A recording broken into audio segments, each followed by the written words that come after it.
அன்புக்குரிய சகோதர சகோதரிகளே, அனைவருக்கும் நம்முடைய பிதாவாகிய தேவனுடைய நாமத்தினாலும், ஆண்டவராய் இருக்கக்கூடிய இயேசு கிறிஸ்துவினுடைய நாமத்தினாலும் அன்பின் வாழ்த்துக்கள். சகோதர சகோதரிகளே, உங்கள் அனைவரையும் முகமுகமாக முதல் தடவை பார்க்கக்கூடிய வாய்ப்பை தேவன் ஏற்படுத்தி கொடுத்திருக்கிறார். அதற்காக இருதயத்தின் ஆழத்திலிருந்து அவர்களை மகிமையை செலுத்திக் கொண்டு நாம் பாடத்துக்குள்ளாக கடந்து செல்லலாம். சகோதர சகோதரிகளே, இன்றைக்கு நாம் பார்க்க போகிற பாடத்தின் தலைப்பு எகிப்திலிருந்து கானானை நோக்கின பயணம். அதாவது அனைவருக்கும் பரிச்சயமான ஒரு விஷயமாக இந்த ஒரு பாடம் இருக்க போகுது. ஆனா கொஞ்சம் நம்ம என்ன பண்ண ஆகணும்னு பார்க்கும் பொழுது, அநேகர் பல வருடங்கள் கடந்திருப்பீங்க இந்த ஒரு அழைப்புக்குள்ள. ஒரு சிலர் புதுசாக வந்தவர் கூட இருக்கலாம். ஆனா எல்லாருக்குமான ஒரு பாடம் இது ஏதோ ஒரு குறிப்பிட்ட ஒரு வருடத்திற்கான பாடம் அல்ல. நம்மளுடைய வாழ்க்கை முழுவதும் இந்த ஒரு பாடம் என்ன ஆகும்னு பார்க்கும் பொழுது பயனுள்ளதாக நம்மளுடைய வாழ்க்கைக்கு காணப்படும். அப்படிப்பட்ட ஒரு பாடம் தான் இன்னைக்கு நம்ம என்ன பண்ண போறோம்னா பார்க்க போகிறோம். சகோதர சகோதரிகளே, உங்கள் அனைவருக்கும் இன்னொரு வேண்டுகோள் என்னன்னு பார்க்கும் பொழுது, நாம் இப்ப எங்க போலான்னு பார்க்கும் பொழுது ஒரு 3500 வருடங்களுக்கு அப்படி போயிடலாம். எந்த காலகட்டம்னு பார்க்கும்போது சரியாக மோசே தேவன் எகிப்தில் இருக்கக்கூடிய இஸ்ரேலரை அடிமைத்தனத்தில் இருக்கக்கூடிய அவர்களை விடுவிக்க மோசே மூலமாக என்ன பண்ணாங்க, விடுவிச்சாங்க இல்லைங்களா? அப்படி விடுவிக்கும் பொழுது இப்ப நாம எங்க போயிடலான்னு பார்க்கும் பொழுது அந்த ஒரு தருணத்துக்குள்ள போனாதான் இந்த ஒரு பாடம் முழுமையாக நம்ம என்ன பண்ண முடியும்னா புரிந்து கொள்ள முடியும். அதன் மூலமாக தேவன் வைத்திருக்கிற பாடத்தையும் நம்ம என்ன பண்ணலாம்னா கற்றுக்கொண்டு நம்முடைய வாழ்க்கையில அது எப்படியாக இருக்கிறது, அல்லது என்னுடைய வாழ்க்கை எப்படி போய்கொண்டிருக்கிறது, அதில் ஏதாச்சும் சரி செய்ய வேண்டிய கட்டாயம் எனக்கு இருக்குதான்றதை நம்ம என்ன பண்ணலாம், ஒவ்வொருத்தரும் பரிசோதனை செய்து பார்க்கலாம் சகோதர சகோதரிகளே. அப்போ ஒரு நாள் நாம தேவன் அறியாதவர்களாக இருந்தோம். எப்போ? நீங்க பேசணும். எப்போ? பாபிலோன்ல இருக்கும்போது தேவன் யாருன்னு தெரியாது. தேவனுடைய உன்னதமான மகத்துவமான காரியங்கள் தெரியாம இருந்தோம். தேவனுடைய தெய்வீக திட்டம் தெரியாம இருந்தோம். மனுஷன் பிறக்கிறான், ஒரு நாள் சாகுறான். இதுக்கு இடைப்பட்ட வாழ்க்கை என்னன்னு பார்க்கும் பொழுது அவனுடைய வயிற்றுக்காக அவன் என்ன பண்றான்னா வாழ்றான். இப்படித்தான் நம்மளுடைய எண்ணம் இருந்துச்சு. ஆனா பாருங்க, சத்தியத்துக்குள்ளாக வந்த பிறகு தேவன் யாரு, இயேசு கிறிஸ்து யாரு, தேவனுடைய திட்டம் என்ன, பரிசுத்த ஆவினா என்ன, திருத்தமும் எப்படியெல்லாம் நம்மளை குழப்பிட்டு இருந்தாங்க பாபிலோன்ல. கொஞ்சம் யோசிச்சு பாருங்களேன். அவர் தான் இவரு, இவர் தான் அவரு. இவர் இங்க இருக்கும்போது அங்க இருந்தாரு, அங்க இருக்கும்போது இங்க இருந்தாரு. ஆனா எவ்வளவு ஒரு ஆச்சரியமான சத்தியம்னா, உன்னதமான தேவனுடைய அந்த ஒரு ஞானம், வல்லமை, அனைத்து காரியங்களையும் பார்க்கும் பொழுது சர்வத்தையும் உண்டாக்கின பிதாவாகிய தேவன், அவருக்கு ஒரு ஆதியும் இல்லை, அந்தமும் இல்லை. ஆண்டவராக இயேசு கிறிஸ்து பிதாவினால் நேரடியாக முதலில் சிருஷ்டிக்கப்பட்ட முதல் சிருஷ்டி. இவர்தான் ஆதி, இவர்தான் அந்தம். பரிசுத்த ஆவி, தேவனிடத்திலிருந்து வருகிற வல்லமை. இது எல்லாமே நம்ம என்ன பண்ண இருந்தோம், ஒரு குழப்பமாக இருந்தோம். தெளிவா இருந்தோமா பாபிலோன்ல இருக்கும்போது? ஆனா பாருங்க, சத்தியத்துக்குள்ள வந்த பிறகு சத்தியத்தை அறிந்தோம், சத்தியம் நம்மளை வழி நடத்தியது. அதுதான் உண்மை. எந்த சகோதரரும் இல்லை, சத்தியம்தான் நம்மள என்ன ஆச்சுன்னா வழி நடத்தியது. இப்படி அநேக காரியங்களை தெரிஞ்சுக்கிட்டோம். ரொம்ப சந்தோஷமா பாபிலோனை விட்டுட்டு வெளியில வந்தோம். ஒரு சிலர் கொஞ்சம் துக்கத்தோட என்ன பண்ணிருப்பீங்க, வெளியில வந்தீங்க. ஏன்னா அநேக எதிர்ப்புகள் இருந்துச்சு இல்லைங்களா? நம்ம ரொம்ப இயல்பா ரொம்ப சந்தோஷமா எந்த ஒரு தடையும் இல்லாம வந்துட்டுமா அப்படின்னா இல்ல. அநேகருக்கு என்ன ஆயிடுச்சுன்னு பார்க்கும் பொழுது அநேக தடைகள் இருந்துச்சு. குடும்பத்திலே ஆகட்டும், அவர்கள் போய்கொண்டிருந்த பாபிலோனில் அந்த ஒரு அமைப்புகளாகட்டும், ஈஸியா யாருமே விடல. ரொம்ப சந்தோஷமா என்ன பண்ணோம்னா, ஆனா ரொம்ப தடைகள் இருந்துச்சு. ஆனா என்ன தடைகள் இருந்தாலும் சந்தோஷமா என்ன பண்ணோம்னா, தேவனுக்காக நான் என்னுடைய வாழ்க்கையை வாழ்றேன்னு என்ன பண்ணிட்டோம்னா வந்துட்டோம். ரொம்ப நாள் போச்சு. 1 வருடம் ஆச்சு. ரொம்ப சந்தோஷமா போனோம். 2 வருடம் ஆச்சு. 3 வருடம் ஆச்சு. நாட்கள் போக போக இனம் புரியாத ஒரு சோதனை, இனம் புரியாம ஒரு வெறுப்புணர்வு நம்ம உள்ளத்துல வர்றத நம்ம என்ன பண்ணோம், பார்த்தோம். ஒரு சிலர் தேவனோட அன்புல குறைவுபட்டாங்க. முன்ன இருந்த அந்த ஒரு தேவனோடு நடக்கிற வாழ்க்கையில குறைவு வந்துருச்சு. அநேக சபைகள்ல நம்ம பார்க்கும் பொழுது சகோதரர்களோட அன்புல கூட என்ன ஆயிடுச்சுன்னா குறைவு வந்துருச்சு. முன்ன இருந்த அந்த ஒரு தேவனோடு இருந்த அந்த உறவுல அநேக குறைவுகள் காணப்படுது. ஏன் இப்படி வருது? ஆரம்பத்துல ரொம்ப சந்தோஷமா ஆரம்பிச்ச நம்மளுடைய ஓட்டம், இடையில சில அனுபவங்கள், சில சோதனைகள் தேவனால் அனுமதிக்கப்படும் பொழுதும், ஏன் நம்ம சோர்ந்து போயிடுறோம்? இது தேவனுடைய அனுமதியின் மேலதானே நடக்குது அனைத்து காரியங்களும். ஏன் சோர்ந்து போறோம்? ஏன்னா உலகத்துல அநேகர் சோர்ந்து போயிருக்கிறாங்க. அதுக்கு காரணம் நமக்கு தெரியும். என்ன எதுக்கு சோர்ந்து போறாங்க உலகத்துல? அவங்களுடைய எண்ணம் நிறைவேறணும். ஆனா நிறைவேற மாட்டேங்குது. அதனால என்ன பண்றாங்க? சோர்ந்து போயிடுறாங்க. அவர்கள் ஒரு ஒரு ஒரு ஏதோ ஒரு எண்ணத்தை தேடி போய் கொண்டிருக்கிறாங்க. அது நடக்காம போது சோர்ந்து போயிடுறாங்க. ஆனா நமக்கு இருக்கிறது ஒரே நோக்கம், ஒரே கொள்கை என்னங்க? தேவனுடைய சித்தம் செய்வது. ஏன்னா இயேசு கிறிஸ்து அதுதான் செஞ்சார் இந்த உலகத்துல. அப்படி வந்துட்டு உடன்படிக்கை செஞ்சுட்டு அநேகர் என்ன பண்றோம்னு பார்க்கும் பொழுது மீண்டுமாக இப்படிப்பட்ட சோதனைக்குள்ளாக நம்ம கடந்து செல்றோம். இது நம்மளுடைய ஐக்கியத்திலும் இருக்கு, மாற்று கருத்து இல்ல. ஆனா ஏன் இப்படி நடக்குது?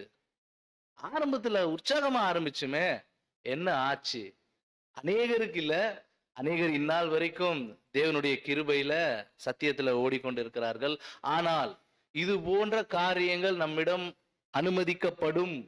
அப்படி படும் பொழுது நாம என்ன செய்யலாம் அப்படின்றதுதான் இன்னைக்கு நம்ம பார்க்க போகிறோம். சரி, அப்போ நம்ம என்ன பண்ணலாம்னு பார்க்கும் பொழுது, ஆல்ரெடி இதை அனுபவிச்ச ஒரு சில காரியங்களுக்குள்ளாக பார்த்துட்டு நமக்கு பார்க்கும் பொழுது ரொம்ப பயனுள்ளதா இருக்கும். என்ன நடந்துச்சு? எதை பார்க்க போறோம் இப்ப நம்ம? உங்களுக்கு தெரிஞ்சிருக்கணும். ஏன்னா அநேகர் என்னன்னா ரொம்ப வருடங்கள் சத்தியத்துக்குள்ளாக காணப்பட்டிருக்கிறீங்க.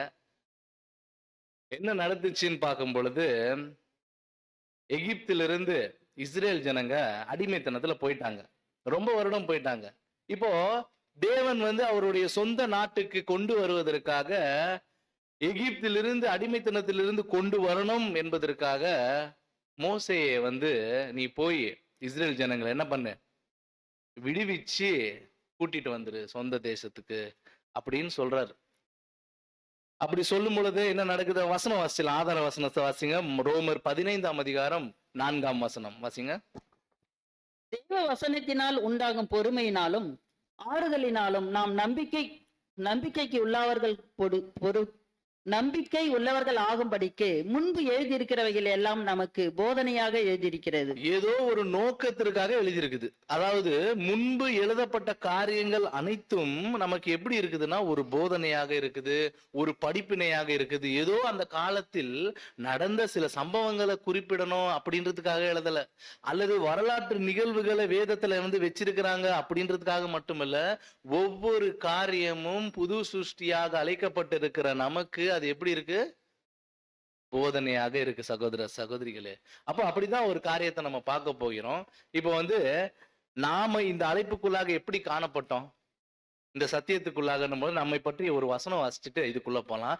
வெளிப்படுத்தின விசேஷம் 2ஆம் அதிகாரம் 2-3 என்ற வசனத்தை வாசிக்கலாம். உன் கிரியைகளையும் உன் பிரயாசத்தையும் உன் பொறுமையையும் நீ பொல்லாதவர்களை சகிக்க கூடாமல் இருக்கிறதையும் அப்போஸ்தலர் அல்லாதவர்கள் தங்களை அப்போஸ்தலர் என்று சொல்லுகிறதையும் நீ சோதித்து அவர்களை பொய்யர் என்று கண்டறிந்ததையும் நீ சகித்து கொண்டிருக்கிறதையும் பொறுமையா இருக்கிறதையும் என் நாமத்தின் நிமித்தம் இலைப்படையாமல் பிரயாசப்பட்டதையும் அறிந்திருக்கிறேன். இது நம்மை பற்றின வசனம் தான். கொஞ்சம் யோசிச்சு பாத்தீங்களா?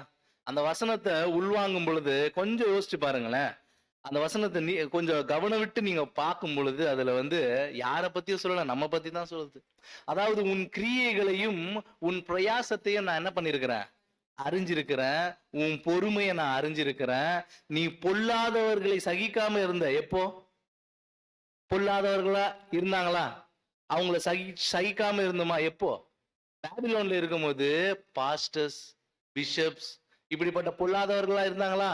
அவங்களெல்லாம் சகிக்க கூடாம இருந்ததையும் அப்புறம் வாசிங்க சிஸ்டர். அப்போஸ்தலர் அல்லாதவர்களை தங்களை அப்போஸ்தலர் என்று சொல்லுகிறதையும் எல்லாத்தையும் சோதிச்சு இதெல்லாம் தப்புன்றத கண்டறிஞ்சு நம்ம என்ன பண்ணோம்? வெளியில வந்தோம்.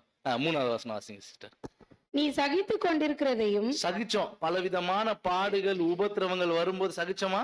கண்டிப்பா சகிச்சோம். சகிச்சதையும் பொறுமையாய் இருக்கிறதையும் பொறுமையா கூட இருந்தோம். வீட்டுல இருக்கிறவங்க எல்லாம் என்ன நீ அப்பப்போ போயிட்டே இருக்கிற சத்தியம் சத்தியம் எடுத்துட்டு அப்படின்ட்டு அவங்க சில வார்த்தைகள் கேட்கும் பொழுது, நாமளும் இதை பற்றி சில விஷயங்கள் சொல்லும் பொழுது அவங்க என்ன பண்ணாங்கன்னு பார்க்கும் பொழுது சில வார்த்தைகள் கேவலமா பேசும்போதும் பொறுமையா இருந்தோம். என் நாமத்தின் நிமித்தம் இலைப்படையாமல் பிரயாசப்பட்டதையும் அறிந்திருக்கிறேன். பிதாவாகிய தேவனை பற்றி ஒரு தெளிவான ஒரு நாமம், ஆண்டவராகிய இயேசு கிறிஸ்துவை பற்றி ஒரு தெளிவான ஒரு விஷயம், இது எல்லாத்தையும் கேட்டு ரொம்ப அறிஞ்சிட்டு உள்ள வந்துட்டோம் இல்லைங்களா? வந்துட்டோம். இது வரைக்கும் நம்ம வந்தாச்சு. அடுத்து என்ன நடந்துச்சு நம்மளுடைய வாழ்க்கையில அப்படின்னு பார்க்கும் பொழுது, தேவன் அநேக காரியங்கள் என்ன பண்ணிருக்கிறார் நம்மளுக்கு. சத்தியத்துக்குள்ள வந்துட்டோம், நல்மனசாட்சி உடன்படிக்கை செஞ்சுட்டோம். அடுத்து நம்ம பார்க்கும் பொழுது அவர் நன்மையை எவ்வளவு கொடுத்திருக்கிறார் நம்மளுக்கு. அதை நம்ம என்னைக்காச்சும் யோசிச்சு பார்த்திருக்கிறோமா? அல்லது சிந்திச்சு பார்க்கும் பொழுது அதனுடைய தன்மை எப்படியாக இருக்கிறது? சகோதர சகோதரிகளே, என்ன நன்மை நம்மளுக்கு செஞ்சிருக்கிறாரு? மீகா 6:8, 6ஆம் அதிகாரம் 8ஆம் வசனம். மனுஷனே, நன்மை என்னதென்று அவர் உனக்கு அறிவித்திருக்கிறார். நியாயம் செய்து இரக்கத்தை சிநேகித்து உன் தேவனுக்கு முன்பாக மனத்தாழ்மையாய் நடப்பதை அல்லாமல் வேறு என்னத்தை கர்த்தர் உன்னிடத்தில் கேட்கிறார்? வேற என்னத்தை நம்ம கிட்ட கேட்கிறார்? ஏன்னா நன்மை என்னன்னு அவர் நமக்கு அறிவிச்சிருக்கிறார். என்னங்க அவர் அறிவிச்ச நன்மை என்னங்க நம்மளுக்கு?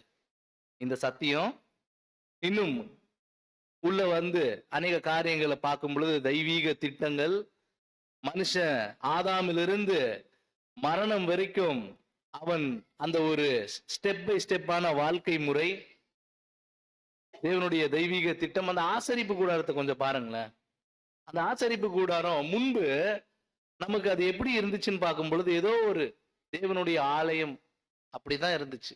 ஆனா அதுக்குள்ள பாத்தீங்களா தேவ ரகசியம், பிரகாரம், பலிபீடம், தண்ணீர் தொட்டி, பரிசுத்த தலத்துக்குள்ள தூப பீடம், குத்து விளக்கு, மகா பரிசுத்த ஸ்தலம், அந்த திரைகள், அந்த வெளியே இருக்கக்கூடிய தூண்கள், உள்ள இருக்கக்கூடிய தூண்கள் எல்லாமே பாருங்களேன். இதெல்லாம் அதுதான் தேவன் சொல்லிட்டாரு, நன்மை இன்னதென்று அவரு நமக்கு சொல்லி கொடுத்திருக்கிறார். கண்டிப்பா சொல்லி கொடுத்திருக்கிறார். இப்படி சொல்லி கொடுத்துட்ட நாம அதை ஏற்றுக்கொண்டோம், சந்தோஷமா நம்முடைய வாழ்க்கை போச்சு. ரோமர் 12:1 வாசிக்கலாம். அப்படி இருக்க சகோதரரே, நீங்கள் உங்களை சரீரங்களை பரிசுத்தமும் தேவனுக்கு பிரியமான ஜீவ பலியாக ஒப்புக்கொடுக்க வேண்டும் என்று தேவனுடைய இரக்கங்களை முன்னிட்டு உங்களை வேண்டிக் கொள்கிறேன். இதுவே நீங்கள் செய்யத்தக்க புத்தியுள்ள ஆராதனை. அப்படி இருக்க சகோதரரே, அப்படின்னா எப்படி இருக்க அப்படின்னு ஒரு கேள்வி இருக்கு. அப்படி இருக்கன்னா எப்படி இருக்க அப்படின்னா, நமக்கு வாங்கிட்ட நன்மைகள், நம்ம பெற்றுக்கொண்ட சத்தியங்கள், இது எல்லாம் அப்படி இருக்க சகோதரரே. அதுக்கப்புறம் நம்ம என்ன செய்ய வந்தோம்? நம்மளுடைய ஜீவ பலியா செலுத்த வந்துட்டோம். சத்தியத்தை அறிஞ்சிட்டோம். அடுத்து இப்படித்தான் பலி செலுத்தணும்னு நம்மளுடைய வாழ்க்கையில அந்த ஜீவ பலியை செலுத்த வந்துட்டோம். ஆனா அதுல கூர்ந்து கவனிங்களேன், ஒரு முக்கியமான ஒரு வார்த்தை இருக்கு. அதான் கரெக்டா சொன்னீங்க. அதாவது நீங்க பலி செலுத்துறீங்க, நல்லது. ஆனா கொஞ்சம் பாருங்க, அது தேவனுக்கு பிரியமா இருக்கா? ஏன்னா அநேகர் பலி செலுத்துறாங்க, தேவனுடைய வேலைகள் செய்யறோம், ரொம்ப நல்லது, நல்ல காரியம். கொஞ்சம் கூர்ந்து கவனிங்க, தேவன் விருப்பப்படுறாரா அல்லது மனிதர்கள் விருப்பப்படுற மாதிரி அந்த காரியங்கள் இருக்கான்றத கொஞ்சம் கவனிங்க. ஏன்னா அவர் அதை தான் பாக்குறாரு. அது நீ என்ன நோக்கத்திற்காக நீ அநேக காரியங்கள் செய்யறன்றது ரொம்ப முக்கியம். அந்த நோக்கத்தை இஸ்ரேல் ஜனங்க மறந்துட்டாங்க. சகோதர சகோதரிகளே, இன்னைக்கு நாம என்ன பண்ணக்கூடாதுன்னு பார்க்கும் பொழுது மறக்க கூடாது. ஏன்னா நம்ம ஒரு நாள் இருட்டுல இருந்தோம், அந்தகார இருள்ல இருந்தோம், ஆச்சரியமான ஒளிநெடுத்து கொண்டு வந்தார் இல்லைங்களா? அதை நாம் உணர்ந்தவர்களாக இருக்கணும். இப்ப நம்ம என்ன பண்ண போறோம்னா இதுக்குள்ள போக போறோம். எதுக்குள்ள? இப்ப நம்ம 2025 இருக்கிறோம். 3500 வருஷத்துக்கு பின்னாடி போக போறோம். இப்ப நம்ம மோசேயுடைய காலகட்டத்துல நம்ம என்ன பண்ண போறோம்? எல்லாருமே இங்க இருக்கக்கூடிய எல்லாருமே நம்ம அங்க போறோம். போய் அங்க நடக்கிற சம்பவங்களை பாக்குறோம். பார்த்துட்டு தேவன் என்ன எச்சரிப்பு கொடுக்குறாரோ அதை நம்ம எடுத்துக்கிட்டு வாழ்க்கையில நம்ம என்ன பண்ணலாம்னா அதை அப்ளை படுத்தலாம். சரி, யாத்ராகமம் 3ஆம் அதிகாரம் 13ஆம் வசனத்தை நாம் வாசிக்கலாம். அப்பொழுது மோசே தேவனை நோக்கி, நான் இஸ்ரவேல் புத்திரிடத்தில் போய் உங்கள் பிதாக்களுடைய தேவன் உங்களிடத்தில் என்னை அனுப்பினார் என்று அவர்களுக்கு சொல்லும் பொழுது அவருடைய நாமம் என்ன என்று அவர்கள் என்னிடத்தில் கேட்டால் நான் அவர்களுக்கு என்ன சொல்லுவேன் என்றான். அதற்கு தேவன், இருக்கிறவராக இருக்கிறேன் என்பவர் என்னை உங்களிடத்தில் அனுப்பினார் என்று இஸ்ரவேல் புத்திரரோட சொல்வாயாக என்றார். பாருங்க, மோசே என்ன கேக்குறாருன்னா, தேவன் வந்து இஸ்ரேல் ஜனங்களை விடுவிச்சு கூட்டிட்டு வாப்பான்றாரு. சரி தேவனே, உங்களுடைய பேர் என்னன்னு கேட்டிருக்கலாம். அதுக்கு என்ன கேக்குறாரு அவரு? ஏன் இவ்வளோ பெருசா கேக்குறாரு தெரியல. பாருங்களேன், அப்பொழுது மோசே தேவனை நோக்கி, இஸ்ரேல் புத்திரரை விடுவிக்கிறேன், அப்போ அவங்க வந்து உங்களுடைய பிதாக்களுடைய தேவன் என்னை அனுப்பினார் என்று அவர்களுக்கு சொல்லும் போது, உங்களுடைய நாமம் என்னன்னு கேட்டா, நான் என்ன சொல்றது? ஏன் இவ்வளவு சுத்தி வலிக்கிறாரு? ஒரே வாட்டி கேட்கலாமே, தேவனே உங்களுடைய பேரை சொல்லுங்க, நான் என்ன பண்றேன் அதை சொல்லி கூட்டிட்டு வந்துடுறேன்னு சொல்லலாம். அப்ப தேவனும் அதே மாதிரி என்னுடைய நாமம் தானே கேக்குறீங்க, இருக்கிறவராகவே இருக்கிறேன் அப்படின்னு சொல்லுங்க போயிட்டு அப்படின்றாரு. சரி, தேவனுடைய மோசே போறாரு, போய் தேவனுடைய நாமத்தை தெரிஞ்சுக்கிறாங்க இல்லைங்களா? யாரு? இஸ்ரேல் ஜனங்களுக்கு. ஏன் தேவனுடைய நாமம் மறந்து போச்சு?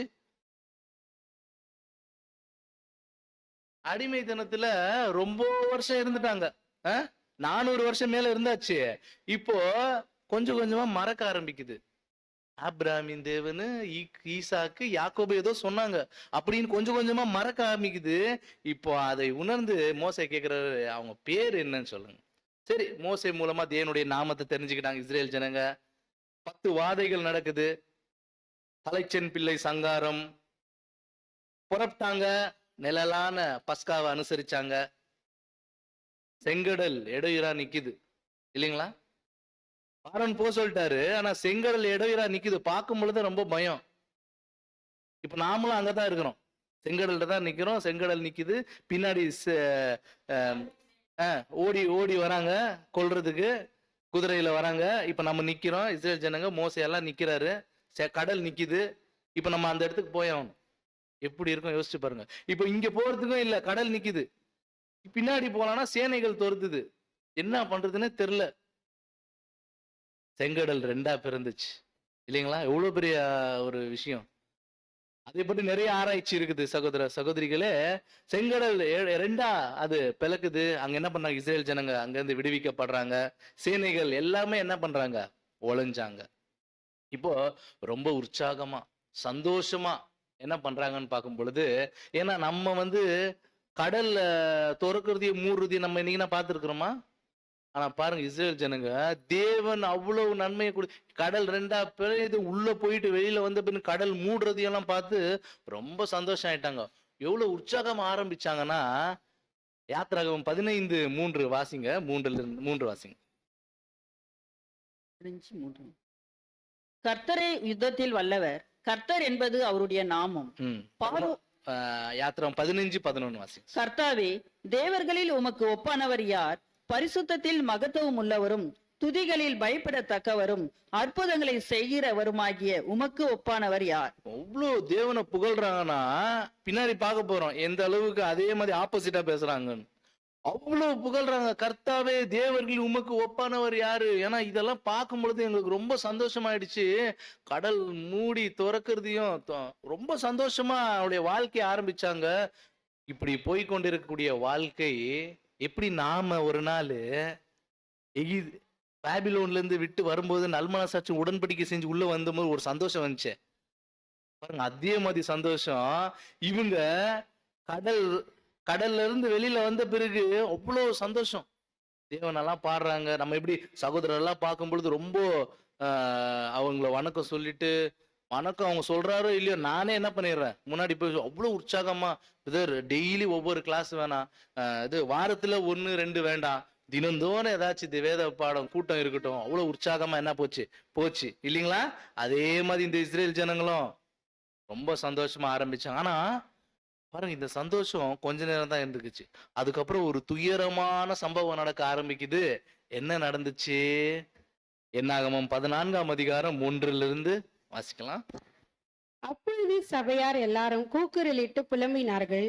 ஜனங்கள் அன்று ராம் முழுதும் அழுது கொண்டிருந்தார்கள். பாருங்க, நல்லா போன இவங்களுடைய வாழ்க்கை திடீர்னு ஒரு சத்தம், கூக்குரலிட்டு புலம்பினார்கள். என்ன ஆச்சு இவங்களுடைய வாழ்க்கையில? எல்லாமே நல்லா போய் கொண்டு இருக்குது, ரொம்ப சந்தோஷமா உற்சாகமா போகுது. ஆனா திடீர்னு ஒரு சத்தம், கூக்குரலிட்டு புலம்புறாங்க, ராம் முழுக்க அழுகுறாங்க, ஒரே அழுக ராம் முழுக்க. அடுத்த வசனம். இஸ்ரவேல் புத்திரர் எல்லாரும் மோசேக்கும் ஆரோனுக்கும் விரோதமாக முறுமுறுத்தார்கள். இவங்களை வழி நடத்திட்டு வந்த மோசையும் ஆரோனையும் அப்படியே பாக்குறாங்க. நீ தானே தேவனுடைய நாமத்தை சொல்லி கூட்டிட்டு வந்த, இங்க வந்து பார்த்தா இந்த இவ்வளோ பிரச்சனைகள் இருக்கா அப்படின்ட்டு வாசிங்க சிஸ்டர். சபையார் எல்லாரும் அவர்களை நோக்கி, எகிப்து தேசத்திலே செத்து போனோமானால் நலமாயிருக்கும். இந்த வனாந்திரத்திலே நாங்கள் செத்தாலும் நலம். அதாவது இப்போ இங்க உயிரோட இருந்துட்டு இருக்கிறாங்க, நீ எங்களை கூட்டிட்டு வந்துட்ட. எகிப்துல நாங்க செத்து போனாலும் நல்லா இருந்துச்சு, இங்க இந்த வனாந்திரத்துல எது தெரியுமா கூட்டிட்டு வந்த நீ எங்களை? இங்கேயே செத்து போட்டாலும் எங்களுக்கு ஓகே தான் அப்படின்றாங்க இஸ்ரேல் ஜனங்க. உயிரோடு இருந்துட்டு இருக்கிறாங்க, ஆனா செத்து போனாலும் எனக்கு பரவாயில்ல அப்படின்ற ஒரு நிலை என்ன ஆயிடுச்சுன்னா இஸ்ரேல் ஜனங்களுக்கு வந்துருச்சு. அடுத்த வசனம், நாங்கள் பட்டயத்தால் மடியும்படிக்கும் எங்கள் பெண்ஜாதிகளும் பிள்ளைகளும் கொள்ளையாடும்படிக்கும் கர்த்தர் எங்களை இந்த தேசத்துக்கு கொண்டு வந்தது என்ன? எகிப்துக்கு திரும்பி போகிறதே எங்களுக்கு உத்தமம் அல்லவோ என்றார்கள். பாருங்க, ஒரு உத்தமமான காரியத்தை தெரிஞ்சுக்கிட்டாங்க. என்ன தெரியுங்களா? மறுபடியும் எங்க போயிடலாம், எகிப்துக்கே போயிடலாம் அப்படின்னு சொல்லிட்டு யோசிச்சுட்டாங்க. அடுத்த வசனம். பின்பு அவர்கள், நாம் ஒரு தலைவனை ஏற்படுத்தி கொண்டு, இந்த மோசே சரியில்லை, இவர் என்ன ஆகக்கூடாது, சரியான ஆள் இல்லப்பா நம்மளுக்கு, நாம் என்ன பண்ணலாம், ஒரு தலைவரை ஏற்படுத்தி கொண்டு எகிப்துக்கு திரும்பி போவோம், மறுபடியும் எகிப்துக்கே திரும்பி போயிடலான்ட்டு வாருங்கள் என்று ஒருவரோடு ஒருவர் சொல்லிக் கொண்டார்கள். ஒருவர் சொல்லி கொண்டார்கள். சகோதர சகோதரிகளே, யோசிச்சு பாருங்க, எவ்வளவு உற்சாகமா ஆரம்பிச்ச அந்த இஸ்ரேலுடைய அந்த ஒரு பயணம், கானானை நோக்கிற அந்த ஒரு பயணம், ஏன் இவ்வளவு ஒரு சோதனை? செத்து போயிட்டாலும் பரவாயில்ல, எகிப்துல செத்துட்டாலும் பரவாயில்ல, எகிப்தே பரவாயில்ல, இந்த நபர் நம்மளை வழி நடத்திட்டு வர இவர் என்ன ஆல சரியில்லை, நம்ம என்ன பண்ணலாம், வேற ஒருத்தரை பண்ணிட்டு நம்ம போயிடலாம், எகிப்துக்கே திரும்பி போயிடலாம் என்ற ஒரு எண்ணம் வந்துருச்சு. சகோதர சகோதரிகளே, ஏன் இவ்வளவு ஒரு விஷயம், ஏன் இவ்வளவு உடைஞ்சு போயிட்டாங்க, ஏன் இவ்வளவு ஒரு சோர்வு, ஏன் இவ்வளவு ஒரு பின்வாங்குதல் அப்படின்னு பார்த்தா, முதல் காரியம் என்ன தெரியுங்களா? அவங்க பின்வாங்கி போனதின் முக்கியமான ஒரு விஷயம் என்னன்னு பார்க்கும் பொழுது, அவங்களுடைய அழைப்ப அவங்க மறந்துட்டாங்க. தேவன் அவங்களை எங்க அழைச்சாரு? கானான் தேசத்துக்கு. ஆனா இவங்க அந்த வனாந்திரத்தையே பெருசா பார்த்துட்டாங்க, அந்த வனாந்திரத்துல நடக்கக்கூடிய காரியங்களே பெருசா பார்த்துட்டாங்க, போய் சேர வேண்டிய கானானை என்ன பண்ணிட்டாங்க, மறந்துட்டாங்க. சகோதர சகோதரிகள், சரி, இதுல நமக்கு என்ன பாடம் உங்களுக்கு புரிஞ்சிருக்கும் இல்லைங்களா? நாம் எதற்காக அழைக்கப்பட்டோம்? அழியாமையை சுதந்திரித்துக் கொள்வதற்காக, கானானை நோக்கின பயணத்துக்காக, பரம கானானை சென்றடைவதற்காக. ஆனால் அவ்வப்போது மறக்கிறோம். என்ன நோக்கத்திற்காக நம்மளை அழைச்சாருன்றத நம்மளுடைய கிரியைகள் மூலமாகவும் வெளிப்படுத்துறோம். சகோதர சகோதரிகளே, நாம் போய் சேர வேண்டிய இடம் எதுன்னு பார்க்கும் பொழுது பரம கானான். ஆனா இஸ்ரேல் ஜனங்க அந்த எகிப்தியே பெருசா நினைச்சிட்டாங்க. அது எகிப்தில் நடக்கக்கூடிய சம்பவங்களே அவங்களுக்கு தாங்க முடியல. ஐயோ, எங்களால முடியலப்பா. ஆனா கொஞ்சம் அவங்க போய் சேர வேண்டிய கானானை யோசிச்சு பார்த்திருந்தாங்கன்னா அந்த ஒரு பிரச்சனைகள் பெருசா தெரிஞ்சிருக்காது. யோசிச்சு பாருங்க சகோதர சகோதரிகளே, இன்னைக்கு நாம உடன்படிக்கை செய்து இத்தனை வருடங்கள் கடந்து வந்துட்டோம், கானானை நோக்கின பயணத்துல போய் கொண்டு இருக்கிறோம். உலகம் பெருசா தெரிதா நம்மளுக்கு? உலகத்தில் இருக்கக்கூடிய விஷயங்கள் நெருக்குதா நம்மளுடைய வாழ்க்கையில? யோசிச்சு பாருங்க. பரம கானான் தன்னில் தன் ஜீவனுள்ள ஒரு ஜீவனை தேவன் நமக்கு என்ன பண்றாரு, கொடுக்க சித்தம் உள்ளவரா இருக்கிறாரு. கனம், மகிமை, அழியாமை, இக்காலத்து பாடுகள் இனி நம்மிடத்தில் வெளிப்படும் மகிமைக்கு ஒப்பானது அல்ல. இதையே ரொம்ப பெருசா என்ன பண்ணாதீங்க, நினைச்சுக்காதீங்க. கொஞ்ச காலம், இன்னும் கொஞ்ச காலம் நம்மளுடைய வாழ்க்கை இப்படி பார்க்கும் பொழுது இஸ்ரேல்ல நடக்கக்கூடிய சம்பவங்கள் ரொம்ப கிட்ட வந்தாச்சு. உலகத்தில் நடக்கக்கூடிய சம்பவங்கள் பாருங்க ரொம்ப கிட்ட வந்தாச்சு.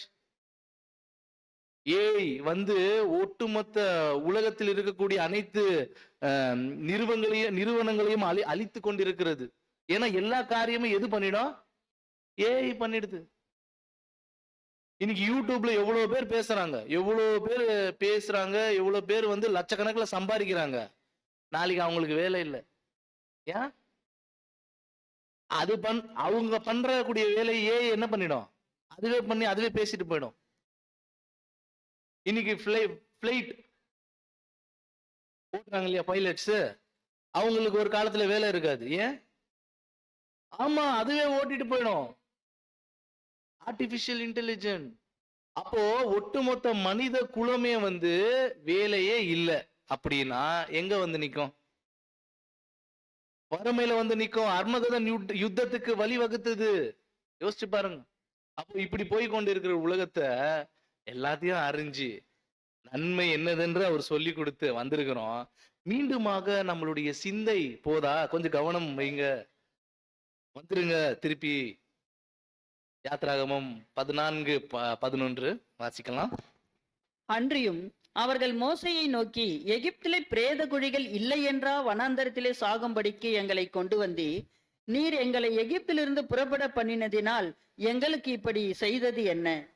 பாருங்க, எகிப்துல கல்லறை இல்லைன்ட்டு நீங்க எங்களை கொண்டு வந்து சாகடிக்க ஏன்? அங்க நிறைய கல்லறை இருக்கு. பிரேத குழிகள் இல்லை என்று இங்க எங்களை கொண்டு வந்துட்டியா அப்படின்னு யாரு பண்றது கேக்குறாங்க இஸ்ரேல் ஜனங்க. அடுத்து 24, யாத்ராகம் 15:24.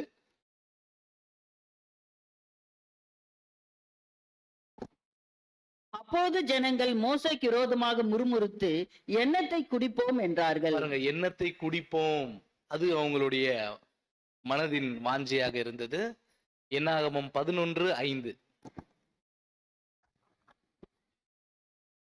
நாம் எகிப்திலே கிரயமில்லாமல் சாப்பிட்ட மச்சங்களையும் வெள்ளரி காய்களையும் கொமட்டி காய்களையும் கீரைகளையும் வெங்காயங்களையும் வெள்ளை பூண்டுகளையும் நினைக்கிறோம். பாருங்க என்னென்னத்தை நினைக்கிறாங்க. இவங்களை கானானை நோக்கின பயணத்துல எகிப்திலிருந்து அடிமைத்தனத்துல இருந்தீங்கப்பா, நீங்க என்ன பண்ணுங்க, இப்போ கிளம்புங்க அப்படின்னு சொல்லிட்டு தாம் வாக்களிக்கப்பட்ட தேசத்துக்கு கொண்டு போய் விடுறதுக்கு அனைத்து காரியங்களையும் செய்தால், இவங்க என்ன பண்ணிட்டாங்கன்னா, எகிப்துல என்ன இருந்துச்சா?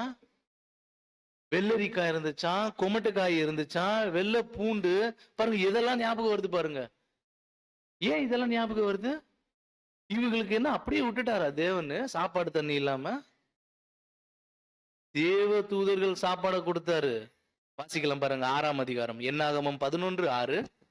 இப்பொழுதும் நம்முடைய உள்ளம் வாடி போகிறது. உள்ளம் என்ன ஆயிடுச்சுன்னா வாடி போயிருச்சான். அந்த அளவுக்கு அவங்க வந்து ரொம்ப எகிப்து மேல ரொம்ப பிரியம் வந்துருச்சு. ஏன்னா ரொம்ப கஷ்டமா இருக்குது அந்த பயணம். இந்த மன்னாவை தவிர நம்முடைய கண்களுக்கு முன்பாக வேறொன்றும் இல்லையே என்று சொன்னார்கள். பாருங்க, என்ன இல்லையா? வேறொன்றும் இல்லையா? அப்ப என்ன இருக்குது? மன்னா இருக்குதான். பாருங்க, அந்த மன்னா தேவ தூதர்கள் சாப்பிடுகிற மன்னா. அந்த மன்னா, இந்த மன்னாவை வந்து இவங்களுக்கு தேவன் கொடுத்தா சாப்பிடுறதுக்கு. என்ன சொல்றாங்க? இதை தவிர வேற எதுவும் இல்லையா? வெறியும் இதே தானா? காலையில மதியம் ராத்திரி வெறியும் இதே தானா அப்படின்ட்டு டென்ஷன் ஆகுறாங்க. எகிப்துல என்ன சாப்பிட்டாங்க? வெள்ளரிக்காய், கொமட்டிக்காயே, வெள்ளை பூண்டு, இதெல்லாம் ஞாபகம் வருது. அங்கேயே எப்படி இருந்துச்சு, இங்க கூட்டிட்டு வந்து வெறும் இதுதானா அப்படின்றாங்க. அடுத்து 21:5. ஜனங்கள் தேவனுக்கும் மோசேக்கும் விரோதமாக பேசி, நாங்கள் வனாந்தரத்திலே சாகும்படி நீங்கள் எங்களை எகிப்து தேசத்திலிருந்து வரப்பண்ணினது என்ன? இங்கே அப்பமும் இல்லை தண்ணீரும் இல்லை. இந்த அற்பமான உணவு எங்கள் மனதுக்கு வெறுப்பா இருக்கிறது என்றார்கள். பாருங்க, ஒரு ஸ்டெப் மேல போயிட்டாங்க இஸ்ரேல் ஜனங்க. தேவ தூதர்கள் சாப்பிடுகிற மன்னா இவங்களுக்கு எப்படி ஆயிடுச்சுங்களா? அற்பமான உணவு எங்கள் மனதுக்கு வெறுப்பாய் இருக்கிறது. எவ்வளவு சோர்ந்து போயிடுறாங்க பாருங்க இஸ்ரேல் ஜனங்க. தேவ தூதர்கள் சாப்பிடுகிற மன்னா. என்னாகமம் 20:5, என்னாகமம் 20:2ஆம் அதிகாரம். ஜனங்களுக்கு தண்ணீர் இல்லாதிருந்தது. அப்பொழுது அவர்கள் மோசேக்கும் ஆரோனுக்கும் விரோதமாக கூட்டம் கூடினார்கள். அடுத்து 3ஆம் வசனம், என்னாகமம் 20:3. ஜனங்கள் மோசேயோடு வாக்குவாதம் பண்ணி, எங்கள் சகோதரர் கர்த்தருடைய சந்நிதியில் மாண்ட போது நாங்களும் மாண்டு போயிருந்தால் நலமாயிருக்கும். தேவனு இஸ்ரேல் ஜனங்களை வணங்கா களத்துள்ளவர்கள் சொன்னார் இல்லைங்களா? அது சும்மா சொல்லல.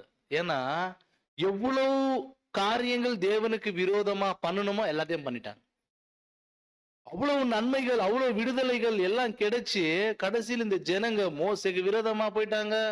எகிப்துக்கு போயிடலான்னு முடிவு எடுத்துட்டாங்க. எகிப்துலயே நல்லா இருந்துச்சு, இங்க வந்து ஒண்ணுமே கிடையாதுன்றது போயிட்டாங்க. ஆனா போய் சேர வேண்டிய கானானை என்ன பண்ணிட்டாங்க? முற்றிலுமாம மறந்துட்டாங்க. சகோதர சகோதரிகளே, இன்னைக்கு நாம போறோம். ஆமா, எகிப்துல அந்த அவங்க டேஸ்டா எதிர்பார்த்தாங்க இல்லைங்களா? என்னது அது? வெள்ளரிக்காய், கொமட்டிக்காய், இது போன்ற உலகத்துல அநேக டேஸ்டான உணவுகள் இருக்கு. ஆனா தற்காலிகத்திற்காக அது, ஆனா நிரந்தரமானதுக்காக தீர்வு இல்ல. சகோதர சகோதரிகளே, இதை புரிந்து கொள்ள வேண்டும் என்றால், நமக்கு கொடுக்கப்பட்டிருக்கிற ஜீவனை நாம் புரிந்து கொள்ள வேண்டும் என்றால், அப்போஸ்தலர் நடவடிக்கையில ஒரு காரியம் சொல்லப்பட்டிருக்கு. என்னன்னா, பேதுருவை என்ன பண்ணிருக்காங்கன்னா சிறையில வச்சிருக்கிறாங்க. பேதுருவை பாதுகாக்கிறதுக்கு அநேக சேவகர்கள் என்ன பண்றாங்கன்னா பாதுகாத்துட்டு இருக்கிறாங்க. திடீர்னு தேவன் என்ன பண்ணிட்டாருன்னா திறந்து விட்டுட்டாரு. பேதுரு என்ன ஆயிட்டாரு? தப்பிச்சிட்டாரு. அடுத்து அந்த ஒரு ராஜா என்ன பண்றாருன்னு பார்க்கும் பொழுது, சேவகர்களை கூப்பிட்டுட்டு, நீங்க என்ன பாதுகாக்கிறதுக்கு தகுதியானவர்கள் அல்லன்ட்டு அவங்கள 4 பேர் என்ன பண்ணிடுறாங்க? கொன்னுடுறாரு. யோசிச்சு பாருங்களேன். ஒரு பேதுருவை தப்பிக்க வைக்கிறதுக்கு தேவன் தப்பிக்க வச்சிட்டாரு, ரைட்டு. ஆனா அந்த சேவகர்கள் செத்துட்டாங்களே. அந்த சேவகர்கள் அவங்களுடைய வேலையை தானே பண்றாங்க. ஆனா இப்ப செத்துட்டாங்களே. இப்போ எப்படி இதை நம்ம புரிஞ்சுக்கிறது? ஒரு பேதுருக்காக அத்தனை சேவகர்கள் செத்துட்டாங்களே, என்ன பண்றது? அப்படின்னா பாருங்க, அவங்க மரித்தாலும் 1000 வருடத்துல என்ன ஆயிடுவாங்க? எழுந்து வந்துருவாங்க. ஆனா பேதுருக்கு இருக்கக்கூடிய ஜீவன் அது ரொம்ப முக்கியமான ஜீவன். அந்த ஜீவனை வச்சுட்டு அவர் வேஸ்ட் பண்ணிட்டாருன்னா இனி என்ன கிடையாது. அப்போ அப்படிப்பட்ட ஜீவனை அவர் எப்படி ஓடணும் யோசிச்சு பாருங்க. நாமளும் அநேக நேரத்துல உலகத்துல இருக்கக்கூடிய நிறைய பேரை பார்த்துட்டு நம்ம என்ன பண்ணுவோம்னா, அவங்களுடைய ஜீவனும் நம்மளுடைய ஜீவனும் ஒண்ணு போல நினைச்சிருவோம். சகோதர சகோதரிகளை இல்ல, நம்மளுடைய ஜீவன் ரொம்ப முக்கியமான ஜீவன். அது தேவன் மகிமைப்படுத்தி வைத்திருக்கிறார். அந்த உலக ஜனங்கள் யோசிக்கிற மாதிரி, உலக ஜனங்கள் பிரயாசம் எடுக்கிற மாதிரி இந்த ஜீவனை வச்சுட்டு நம்ம என்ன பண்ண முடியாது? எடுக்க முடியாது சகோதர சகோதரிகளே. ஏன்னா தேவன் நம்மளை என்ன தெரியுமா சொல்றாருங்க? சங்கீதம் 82:6 வாசிக்கலாம்.